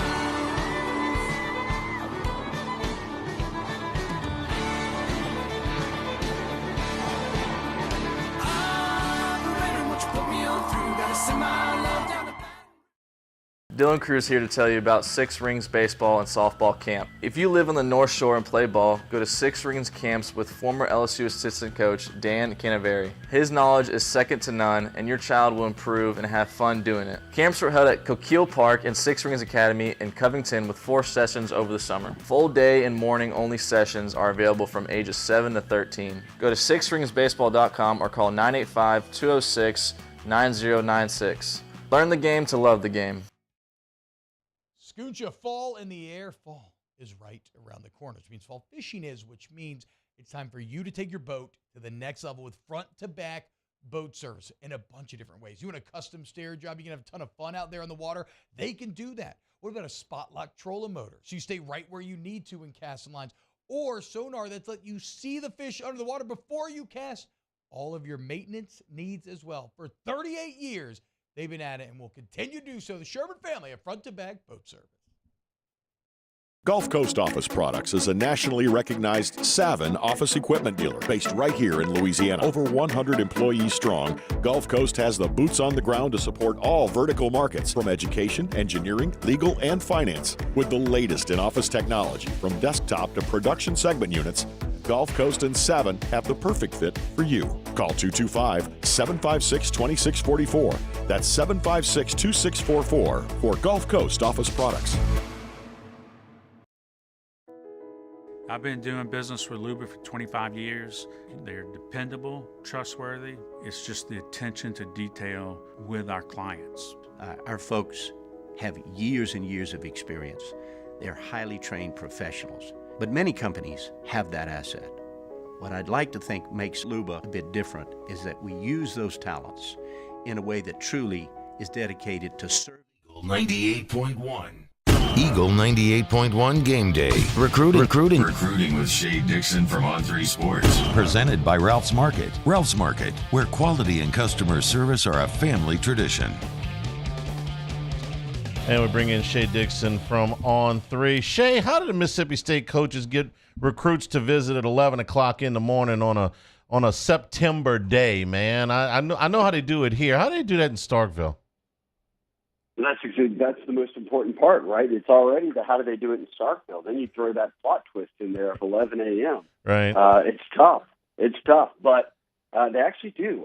State and LSU are not really crossing over on a lot of kind of mutual guys that they're after, but in terms of State's class, there are a lot of Mississippi kids in for this game, a lot of big JUCO targets in for this game. So even 11 a.m., State's going to have some recruits on the sideline. You know, one quick look back before we look ahead. Wilson Alexander did a nice piece this morning on Malik Neighbors, who at one time was a Mississippi State commitment. What do you remember about his recruitment and how LSU managed to flip him? Yeah, I mean, Malik was a four-star and pretty highly rated guy. You'll remember in that class, which Wilson talked about in his piece, that it was Jack Besh who led the state in receiving. It was Brian Thomas who, as a junior, put up 1,200 yards or something like that at Walker. There was, Dion Smith, who was the number one overall player in Mississippi. Chris Hilton coming out of Zachary, who was easily one of the state's best players. So Malik had kind of bounced around. He was at Como. And then after Como, he had transferred over to Southside, but then that prevented him because of transfer rules from playing at all as a senior. So that almost left LSU and a lot of schools in a spot where it was, okay, this is the most important year for high school football players, your senior season, in terms of knowing kind of how far you've developed, and they didn't get to see that. And LSU came in a little bit later with an offer. A lot of people thought that they should have probably just offered earlier from the time when he was at Como, but they pointed to football, basketball. He ran the 100, he ran the 200, he was in relays, and looked like a guy who even some thought might play corner or could play DB for a team. So when it was said and done, LSU said, look, this is one of the better players in the state, even if we don't have any film on him, except from junior year and prior to that, and made the offer and got him flipped. And obviously, as Wilson noted, the rest is history. All right, let's move to the current class. You tweeted out that LSU commitment Juwan Johnson from Lafayette Christian on the verge of breaking the all-time record for passing yards in Louisiana high school football. That record belongs to Brock Berlin, who I watched play at Evangel, called some of their state championship contests in the Superdome. So, Shay, if you don't follow recruiting and somebody tells you LSU has signed has committed the guy who's about to set the Louisiana State passing record, and then you find out, well, yeah, they're recruiting him, but probably as a defensive back. So you tell me the story of Juwan Johnson on the verge of this record. Yeah, so it's the total yards record. So total yards, not just passing yards, but there's plenty of passing yards in there. Yes, I think this is interesting because I'd like to hear it from you, and I'll get into Juwan. I was really hoping to ask you about this because a lot of people who watched those Evangel teams in Berlin before he went to play for Spurrier and ultimately ended up at Miami were talking about this. The total offensive yards record is 13,659, which is held by Berlin. The career passing yard record is 13,902. So essentially Berlin holds both records, but in a rare way has 300 less yards in total yards than he did passing yards, which obviously accounts for sacks and everything like that. So I did want to hear you weigh in on that. If a guy who holds the record for both passing and total yards, but the total yards is less than the passing yards. It all counts. You know, there are people that subscribe to one way of stat keeping, especially when it comes to quarterback yards. The rushing yards are taken away from you on sacks in college football. They're not in the NFL. It affects the team passing yards in the NFL. I can't tell you that I've got a strong preference either way. If that's how we're going to keep records, then that's how we keep records, and the record should count certainly. What I remember about Berlin was Evangel was doing something at the time that nobody else was doing, and they were in an exaggerated shotgun, and they spread the ball all over the field. Stuff that's kind of commonplace now, but that wasn't in the 90s when they were doing this stuff. And you needed a quarterback with a bazooka arm to run this thing because by the time Evangel quarterbacks let go of the football, they were usually somewhere between 12 and 14 yards behind the line of scrimmage. And they didn't just dink and dunk. You know, they threw the ball down the field. So you had to be able to bring it. And Berlin, who wasn't the biggest guy in the world, had plenty of arms. So and Evangel had better personnel than just about everybody they played. So they racked up a ton of yards. I was surprised that Berlin didn't have a better college career than he did. I thought that he would rack up a lot of yards based on the arm strength. So that's what I remember about him, and that's what I think about the record. Now, you tell me what the future is for Juwan Johnson, because I'm very curious. An athlete of this stature, but who's also piled up a whole bunch of yards on offense. Yeah, so Juwan is, and thank you for that. I'm being educated. I came here in the early 2000s for LSU, so the 1999 Evangel team was before my day, but everyone explained this week. Shay, you've got to understand they were 7 to 10 yards back when he got the ball, and then he was backing up from there. So Juwan Johnson, though, playing at LCA. So LCA basically now is kind of like those Evangel teams. I mean, they have gone to the state title game pretty much every single season for the past 4 or 5 years, no matter how they've shuffled up the Louisiana classifications. They just keep getting there as a 4A team. And Johnson is doing this. Remember, part of his high school career was the COVID season, and that was a shortened season. So he didn't have a lot of yards that year and is still about to break this record. He is just such, and he plays quarterback. He's going to play cornerback for LSU, and he does not play any defense right now. He's strictly just their quarterback. But he throws it, he runs it. He's actually pretty efficient throwing it beyond just running it around. But he's just, Charlie, one of those guys that you watch, and when you look at the LHSA football records or kind of great guys who have come through, they're just great, really good high school football players. Juwan is just an excellent high school football player.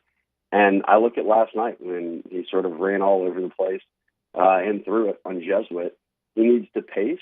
I mean, think back to the state championship game, a little over 200 yards a game. He does that in a half. But if they, let's say LCA just finishes the regular season, he would need a little more than 400 yards a game. You know, he did that last night. He put up about 450. Listen to this stat line, Charlie, against Jesuit. As a quarterback, he carried it, rushed it 8 times, 269 yards and 4 touchdowns against Jesuit. So this is a kid who just is impossible to stop. I'd heard this from a couple of people who were at the game last night on the Jesuit side that said, this kid's unbelievable. And now it almost makes you wonder, is LSU going to get the ball in his hands a little bit when he gets to college, or is it strictly a corner thing? And I remember even in recent memory, I'm not doing a Travis Hunter thing here, I'm just saying in recent memory, guys like Dante Jackson were in that mold where it was, yes, you're a corner, but do we give you a couple of touches on offense here and there? I think that's going to be an interesting debate for down the line with a guy like Juwan. But with Colin Hurley in the class, there is no thought that Johnson is going to play quarterback at the next level. No, LSU needs to rebuild this corner room, and that's where they worked him out at camp when they offered him. That's what they're sticking to. So this is a kid who's just a phenomenal athlete, and he's going to make that transition in college and towards the NFL, and you know, in his mind of being a defensive back and playing corner. And I think he can play some nickel, obviously. You kind of answered where I was going there, Shay. Because I was kind of curious of the process there, because you said he's not playing any defense, and it's like, okay, well, I mean, they're dead set on him being a corner. They've obviously worked him out, but is that all they have to go on? I mean, has he ever played cornerback in a game setting? No, so that's kind of one tricky thing here, and that's why camp seasons are really important. They brought him in for camp and said, hey, look, let's put you through the kind of ringer here as a defensive back and work you out at corner. And gosh, that was 2 summers ago when they offered. So these kids who were a year ahead of him would have been all these guys who are freshmen on the team now. So think of guys like Shelton Sampson, Kai Freon, other guys around the state of Louisiana who would have been wide receivers at the time. He was matched up with those guys in camp and was running stride for stride with them, and maybe just as big. I remember the kids who were corners who, I mean, they had some kids out of California come in who were top 100 players and, you know, top 5 corners in the country.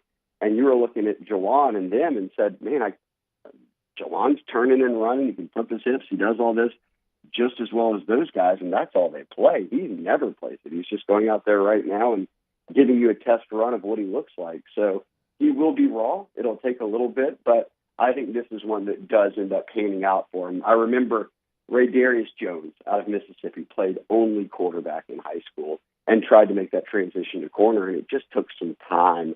I think Jawan's a little bit more fluid of an athlete and a football player to where that transition is not as bumpy, and he ultimately, after a year or so in the program, gets a good grip on it. So you really have to speak recruiting to understand this, okay? Imagine if you were talking to somebody that doesn't understand recruiting. So we got this kid, okay? He's about to set the Louisiana record, really good high school football in the state, for the most yards ever. Yeah. And when he goes to college, he'll continue that. No, he's going to play on defense in college. Oh, so he plays defense in high school too? No, he didn't play any defense at all in high school, but he's going to play it in college. Okay, got it. I'm briefed. Strange, I understand, but I followed you completely on that, Shay. I know exactly what you're talking about, and it's not as crazy as it sounds. But when you say it out loud like that, it sounds a little bit weird. All right. Well, yeah, when you say it out loud like you did, it definitely sounds weird. That got me wondering if. I mean, I'm just saying this is what he does just really well. No, we're going to have him do something else.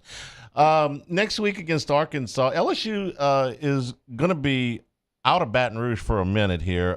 They play Arkansas next week, and then it's 2 weeks on the road, and then you get Auburn, and then it's Army and an off week. So after next week, LSU is going to have one Southeastern Conference home game in the next month and a half. So is there a little bit of a more sense of urgency to get maybe a bunch of kids on campus next week? Not that they wouldn't anyway, but there's just not the schedule is not spaced as well as it might be from a recruiting standpoint. Yes, you're very heavy, obviously, on back-end November home games.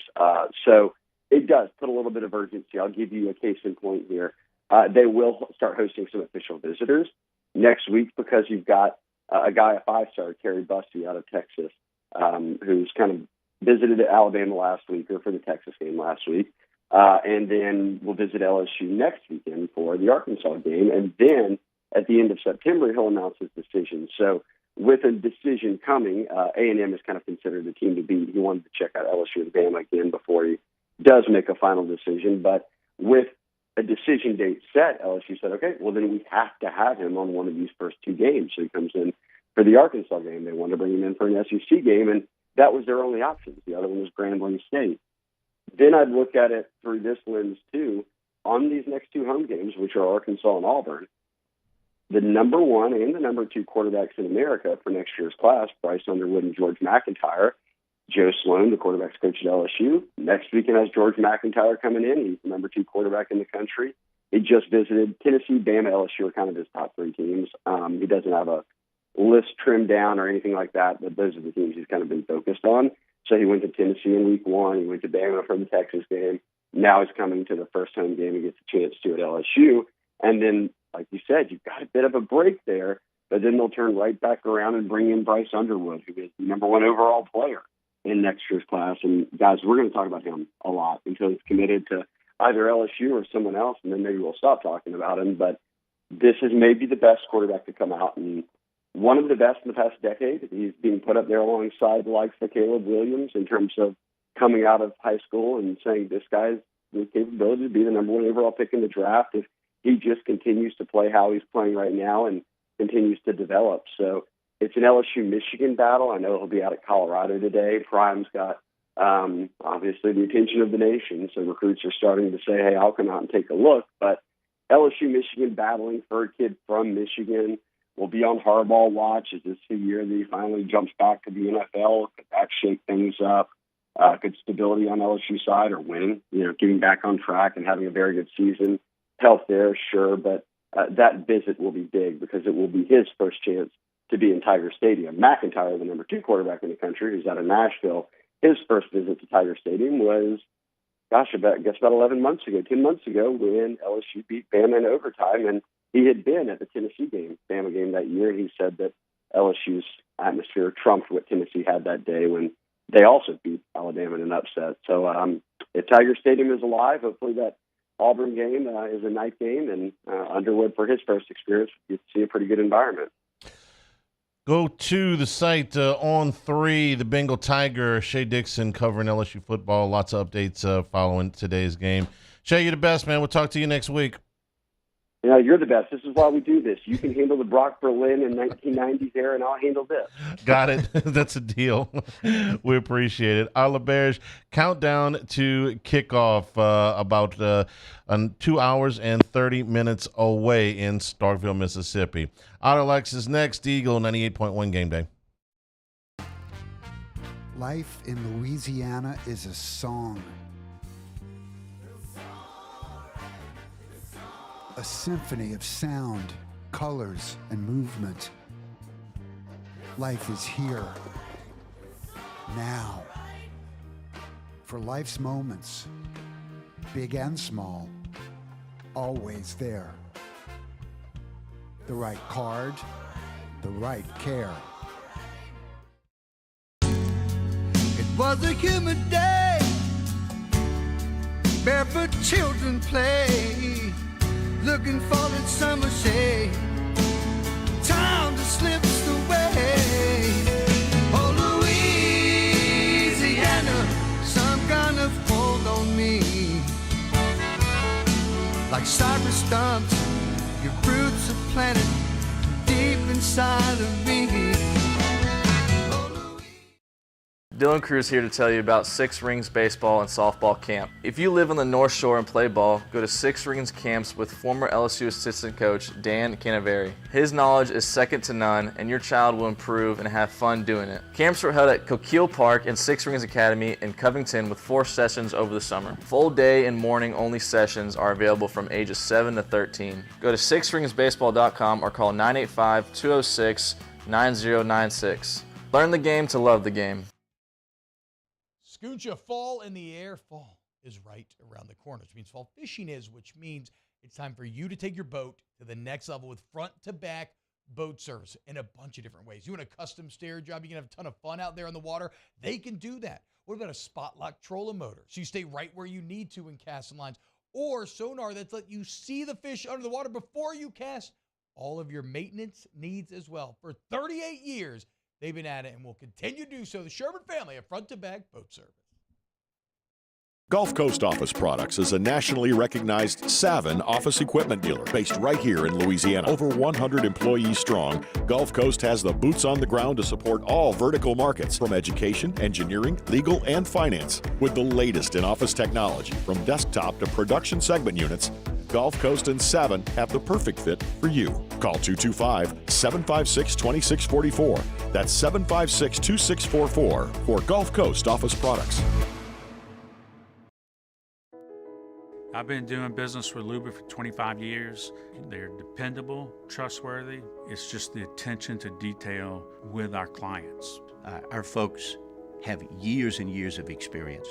They're highly trained professionals. But many companies have that asset. What I'd like to think makes Luba a bit different is that we use those talents in a way that truly is dedicated to 98.1. Eagle 98.1 Game Day. Otterlocks. Presented by Excel. For over 30 years, excellence in providing construction engineering and fabrication services. For information, visit us at excelusa.com. Now, here's Jimmy Ott. All right, Mr. Jimmy, good morning. How are you? I mean, what is this stuff calling me early, making sure I'm up? I mean, of course I'm up. What are you talking about, I think that was by your request. I think your last words to me yesterday were call me, make sure I'm up.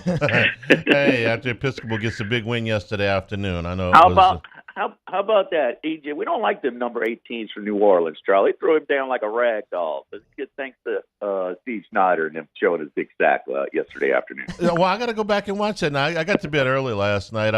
I watched the service academies and their new offenses pile up 600 yards on the ground last night. So I got to bed a little bit early with the early wake-up call. So I hadn't seen it. I got to go back and check that out.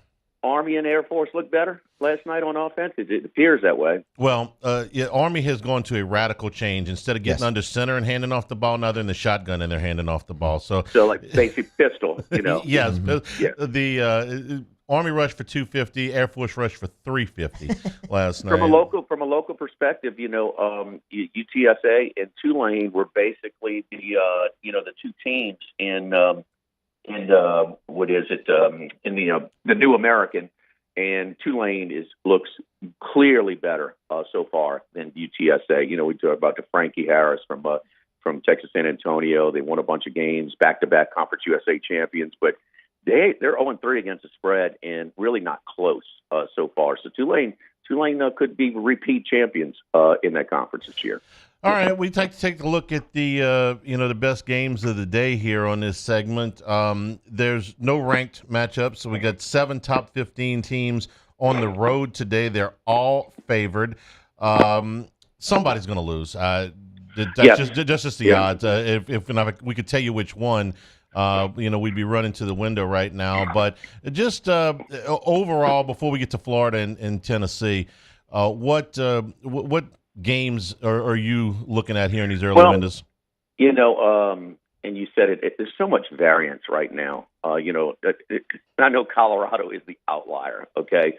But then a lot of other teams, we're still trying to identify what their power rating, their point spread value is right now.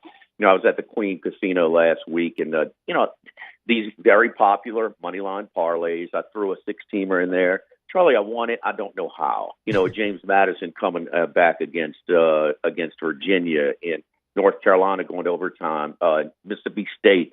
My point is, you don't have the great matchups this week. You do have a bunch of look-ahead spots, but somewhere we're going to find somebody in a ball game. I mean, is it Georgia against South Carolina? Is it is it Notre Dame against Central Michigan? Is it Penn State at Illinois? Somewhere, some of these big favorites, and probably in these look-ahead spots, is going to be involved in a very tight ball game, because I know they're very popular right now, and I'm hypocritical, but this is not the time to play moneyline parlays in college football, because there are upsets galore or near upsets, and that's the thing. It's kind of like watching March Madness. You see these 2 versus 15, 3 versus 14. Somewhere somebody's going to be involved in a really tight game.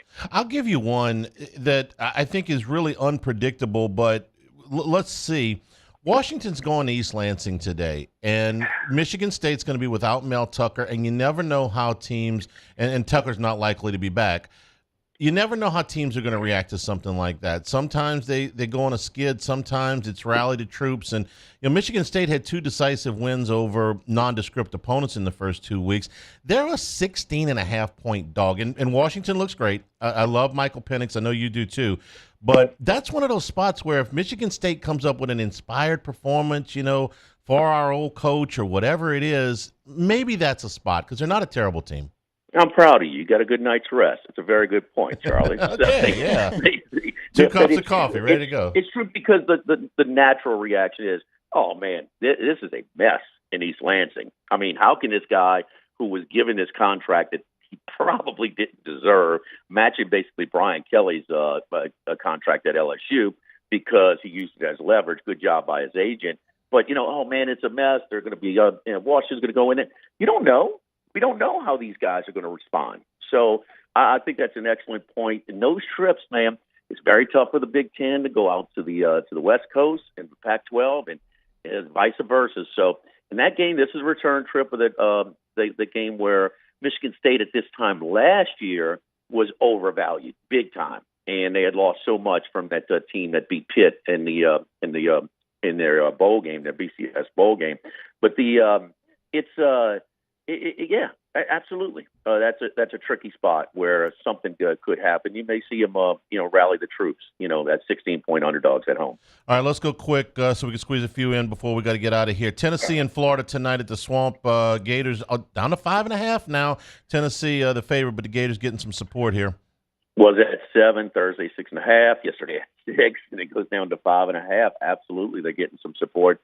I'll repeat myself. I had Utah minus the points in that Thursday night game, but Florida, I'm not sure if I had the right side. So I'm not sure if Utah. I know Utah is not the same without Cam Rising, so I don't want to overvalue it too much. But hey, this is kind of a desperate spot so early. They get to show off their new lights and their new turf and their newly renovated stadium and the 6 o'clock or 7 o'clock local time kickoff. So maybe an inspired effort by Florida here. Certainly the betting public thinks so. Look ahead spot for Ole Miss. They're going to Tuscaloosa next week. They get a new Georgia Tech, a new-looking Georgia Tech team. They got rid of the turnover machine at quarterback. Ole Miss a big favorite here today, 17.5 right now. One of my handicapping approaches is look at misleading scores. I don't know if you can watch a Tulane Ole Miss game, especially with not even playing Pratt, how you could think that's the way that should have ended. That was a 50-50 game in the box score on the field at the line of scrimmage. Ole Miss, this is a little high for them. And, hey, Jackson Dart, he may have won the starting job, but I don't know if he's gotten any better from a year ago. That's a big number with Bama next week for him. All right, last one. How could we not talk about, just for a second, Colorado State and Colorado? Give you this one, Jimmy, this nugget. About an hour ago, Pete Thamel tweeted out, Colorado starting center Van Wells doubtful for the game tonight. Colorado is going to start a true freshman at center. And we'll remember the old Buddy D stat. It's an NFL stat, but starting center goes out. Team doesn't cover most of the time. Big number here, 23.5, Colorado. And Coach Prime got another big game next week with Oregon. I wasn't sure if they were playing or not. They're playing tonight, Colorado. Hadn't seen Have you not heard? Yeah, right. Maybe my man will be on the sideline. I mean, just everything is just room service for college. Could anything have unfolded any better for Colorado with the promotion and the publicity and the spotlight of this program? No. It's unbelievable. And then here we go, the coach Norvell in his second year for Colorado say, ding dong, here's your room service, here's another one for you. So the whole student section is going to have the shades on tonight. The center and the sideline is going to have a shade. I mean, it's just, yes. I mean, given a little bit more of a motivational angle for Colorado, I think this thing could get ugly. We both think that the Washington State-Colorado State game in Fort Collins was not as bad as the bad score indicated. It was really bad. Colorado State is a major rebuilding job and taken over a couple of years ago, and he has not gotten a whole lot better. Colorado may just trounce them in a motivated way tonight. There was an interesting theory that Tony Barnhart had out on Twitter this morning. It was like, Norvell and Dion may have concocted this whole thing just to drum up some more attention. I wouldn't put it past Dion, and it would be great for Colorado State because who the hell knew who Jay Norvell was until a couple of days ago in college football? It's an interesting angle. Who's bringing us Honor Locks? Don't forget our friends over at Excel for construction, maintenance, turnarounds, fabrication, disaster recovery, project management. And the great thing about the Excel is you deal with a one-stop shop. Avoid the stress of coordinating with multiple contractors. We're with you every step of the way, delivering your project on schedule and within budget. You'll have one point of contact throughout your project, no matter the scope of timeline. Award-winning safety, quality delivery. For more information, go to excelusa.com. Glad you got up early today, Charlie. And Football Sunday tomorrow from the Queen, starting at 10 a.m. We'll be with you then. We'll recap LSU and Mississippi State, take a look at the NFL. Yes, indeed. Good luck today. All right. The LeBears countdown to kickoff, about 2 hours and 20 minutes away from right now. We'll talk to Matt Moscona next, Eagle 98.1 Game Day. Life in Louisiana is like a run-on sentence. A poem that doesn't rhyme. Life is here, now. For life's moments, big and small, always there. The right card, the right care.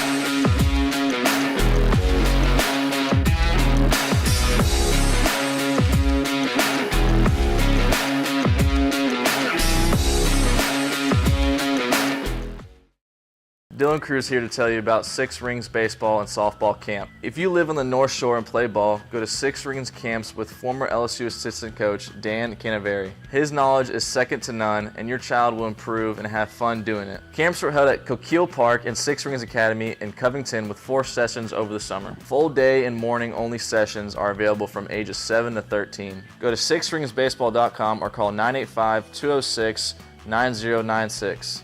Learn the game to love the game.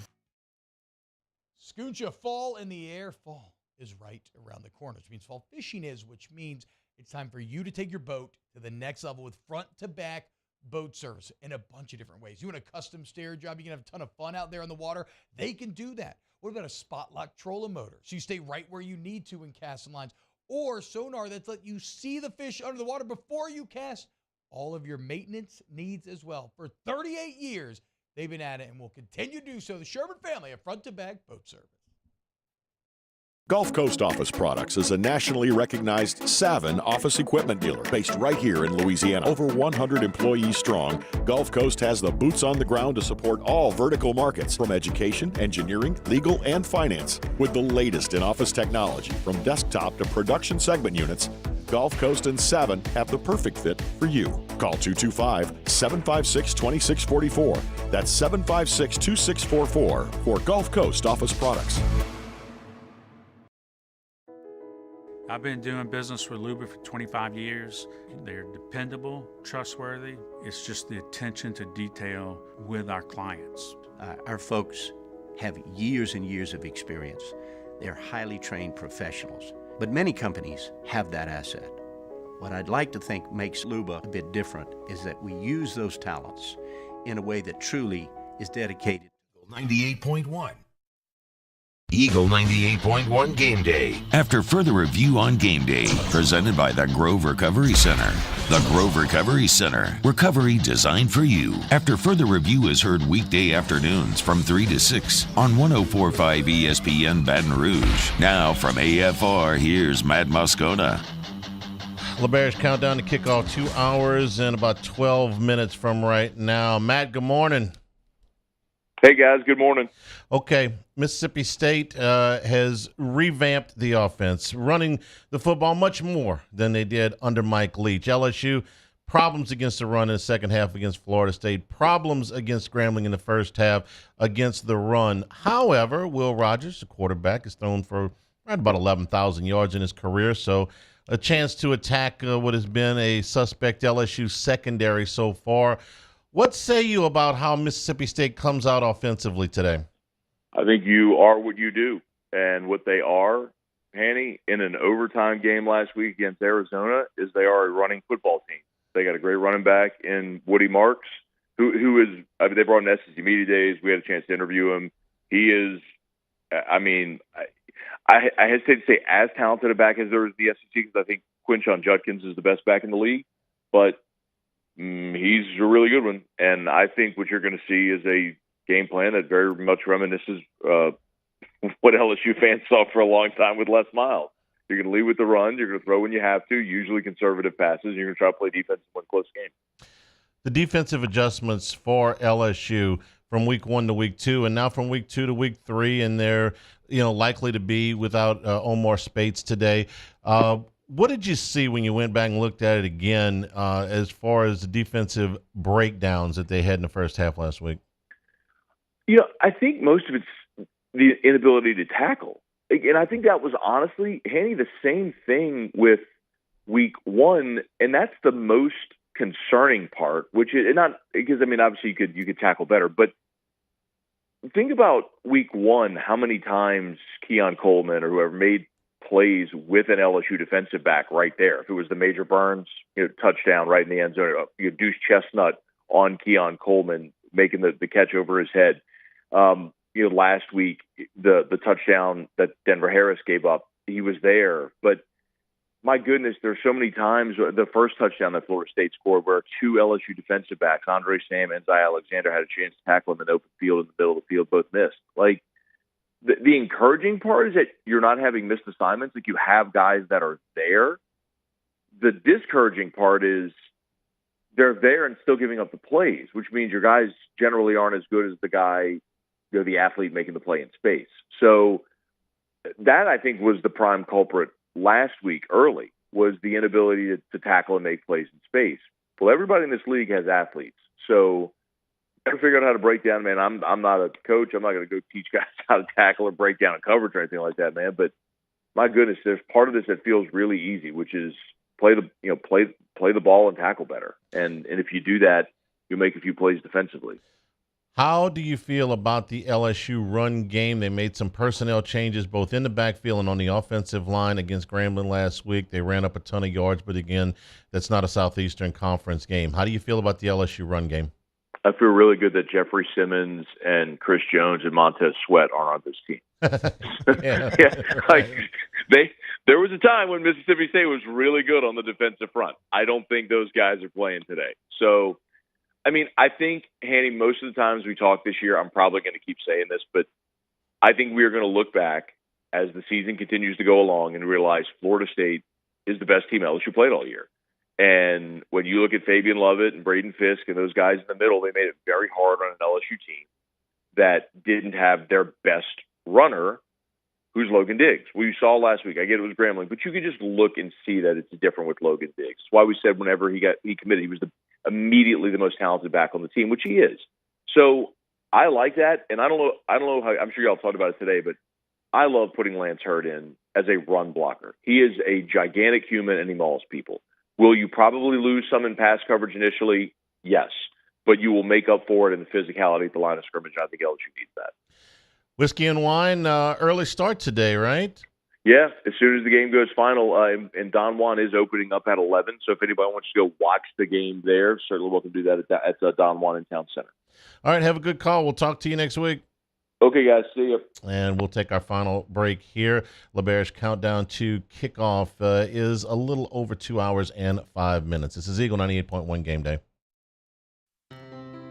When it comes to ending cancer, we push forward, always working together for you. That's why our cancer experts at Ochsner have clinically integrated with MD Anderson Cancer Center. This means advanced cancer care, including access to life-saving clinical trials and integrating care to treat the whole you. Introducing Ochsner MD Anderson Cancer Center. Long live you. The Windsor Senior Living Community in Mandeville, Louisiana is a beautiful, vibrant apartment community geared toward seniors. They are nestled right in the heart of Mandeville, where seniors live a more carefree lifestyle in spacious apartments with the peace of mind that comes from having a little extra help. Call the Windsor at 985-624-8040 to schedule a lunch and tour. Come see how the Windsor can be your passport to peace of mind. Dylan Cruz here to tell you about Six Rings Baseball and Softball Camp. If you live on the North Shore and play ball, go to Six Rings Camps with former LSU assistant coach Dan Canaveri. His knowledge is second to none, and your child will improve and have fun doing it. Camps were held at Coquille Park and Six Rings Academy in Covington with 4 sessions over the summer. Full day and morning only sessions are available from ages 7 to 13. Go to sixringsbaseball.com or call 985-206-9096. Learn the game to love the game. Life in Louisiana is a song. A symphony of sound, colors, and movement. Life is here, now. For life's moments, big and small, always there. The right card, the right care. Scooncha, fall in the air. Fall is right around the corner, which means fall fishing is, which means it's time for you to take your boat to the next level with front-to-back boat service in a bunch of different ways. You want a custom stair job, you can have a ton of fun out there on the water. They can do that. What about a spot lock trolling motor? So you stay right where you need to in casting lines. Or sonar that's let you see the fish under the water before you cast. All of your maintenance needs as well. For 38 years, they've been at it and will continue to do so. The Sherman family of front-to-back boat service. Gulf Coast Office Products is a nationally recognized Savin office equipment dealer based right here in Louisiana. Over 100 employees strong, Gulf Coast has the boots on the ground to support all vertical markets, from education, engineering, legal, and finance. With the latest in office technology, from desktop to production segment units, Gulf Coast and Savin have the perfect fit for you. Call 225-756-2644. That's 98.1.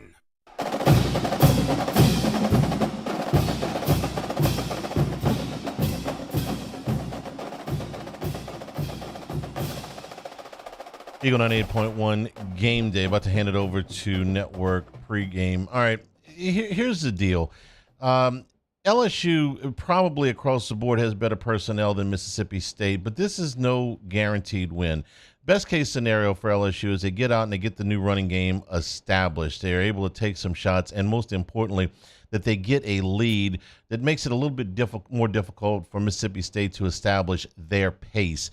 And then you tackle better on defense. That's the easy, three-step recipe. But the nightmare scenario is that LSU won't tackle better, and then Mississippi State can control the pace of this game, and their running game gets going, and they can take a couple of shots in the past game against what's been a suspect LSU secondary. Crowd gets into it, and all of a sudden you feel like you're kind of swimming upstream all day. Which one of those scenarios is more likely to occur? Well, that's up to you to decide, but we'll start finding out here in about 2 hours. Always a tricky spot to go up to Starkville and play one of these early morning games.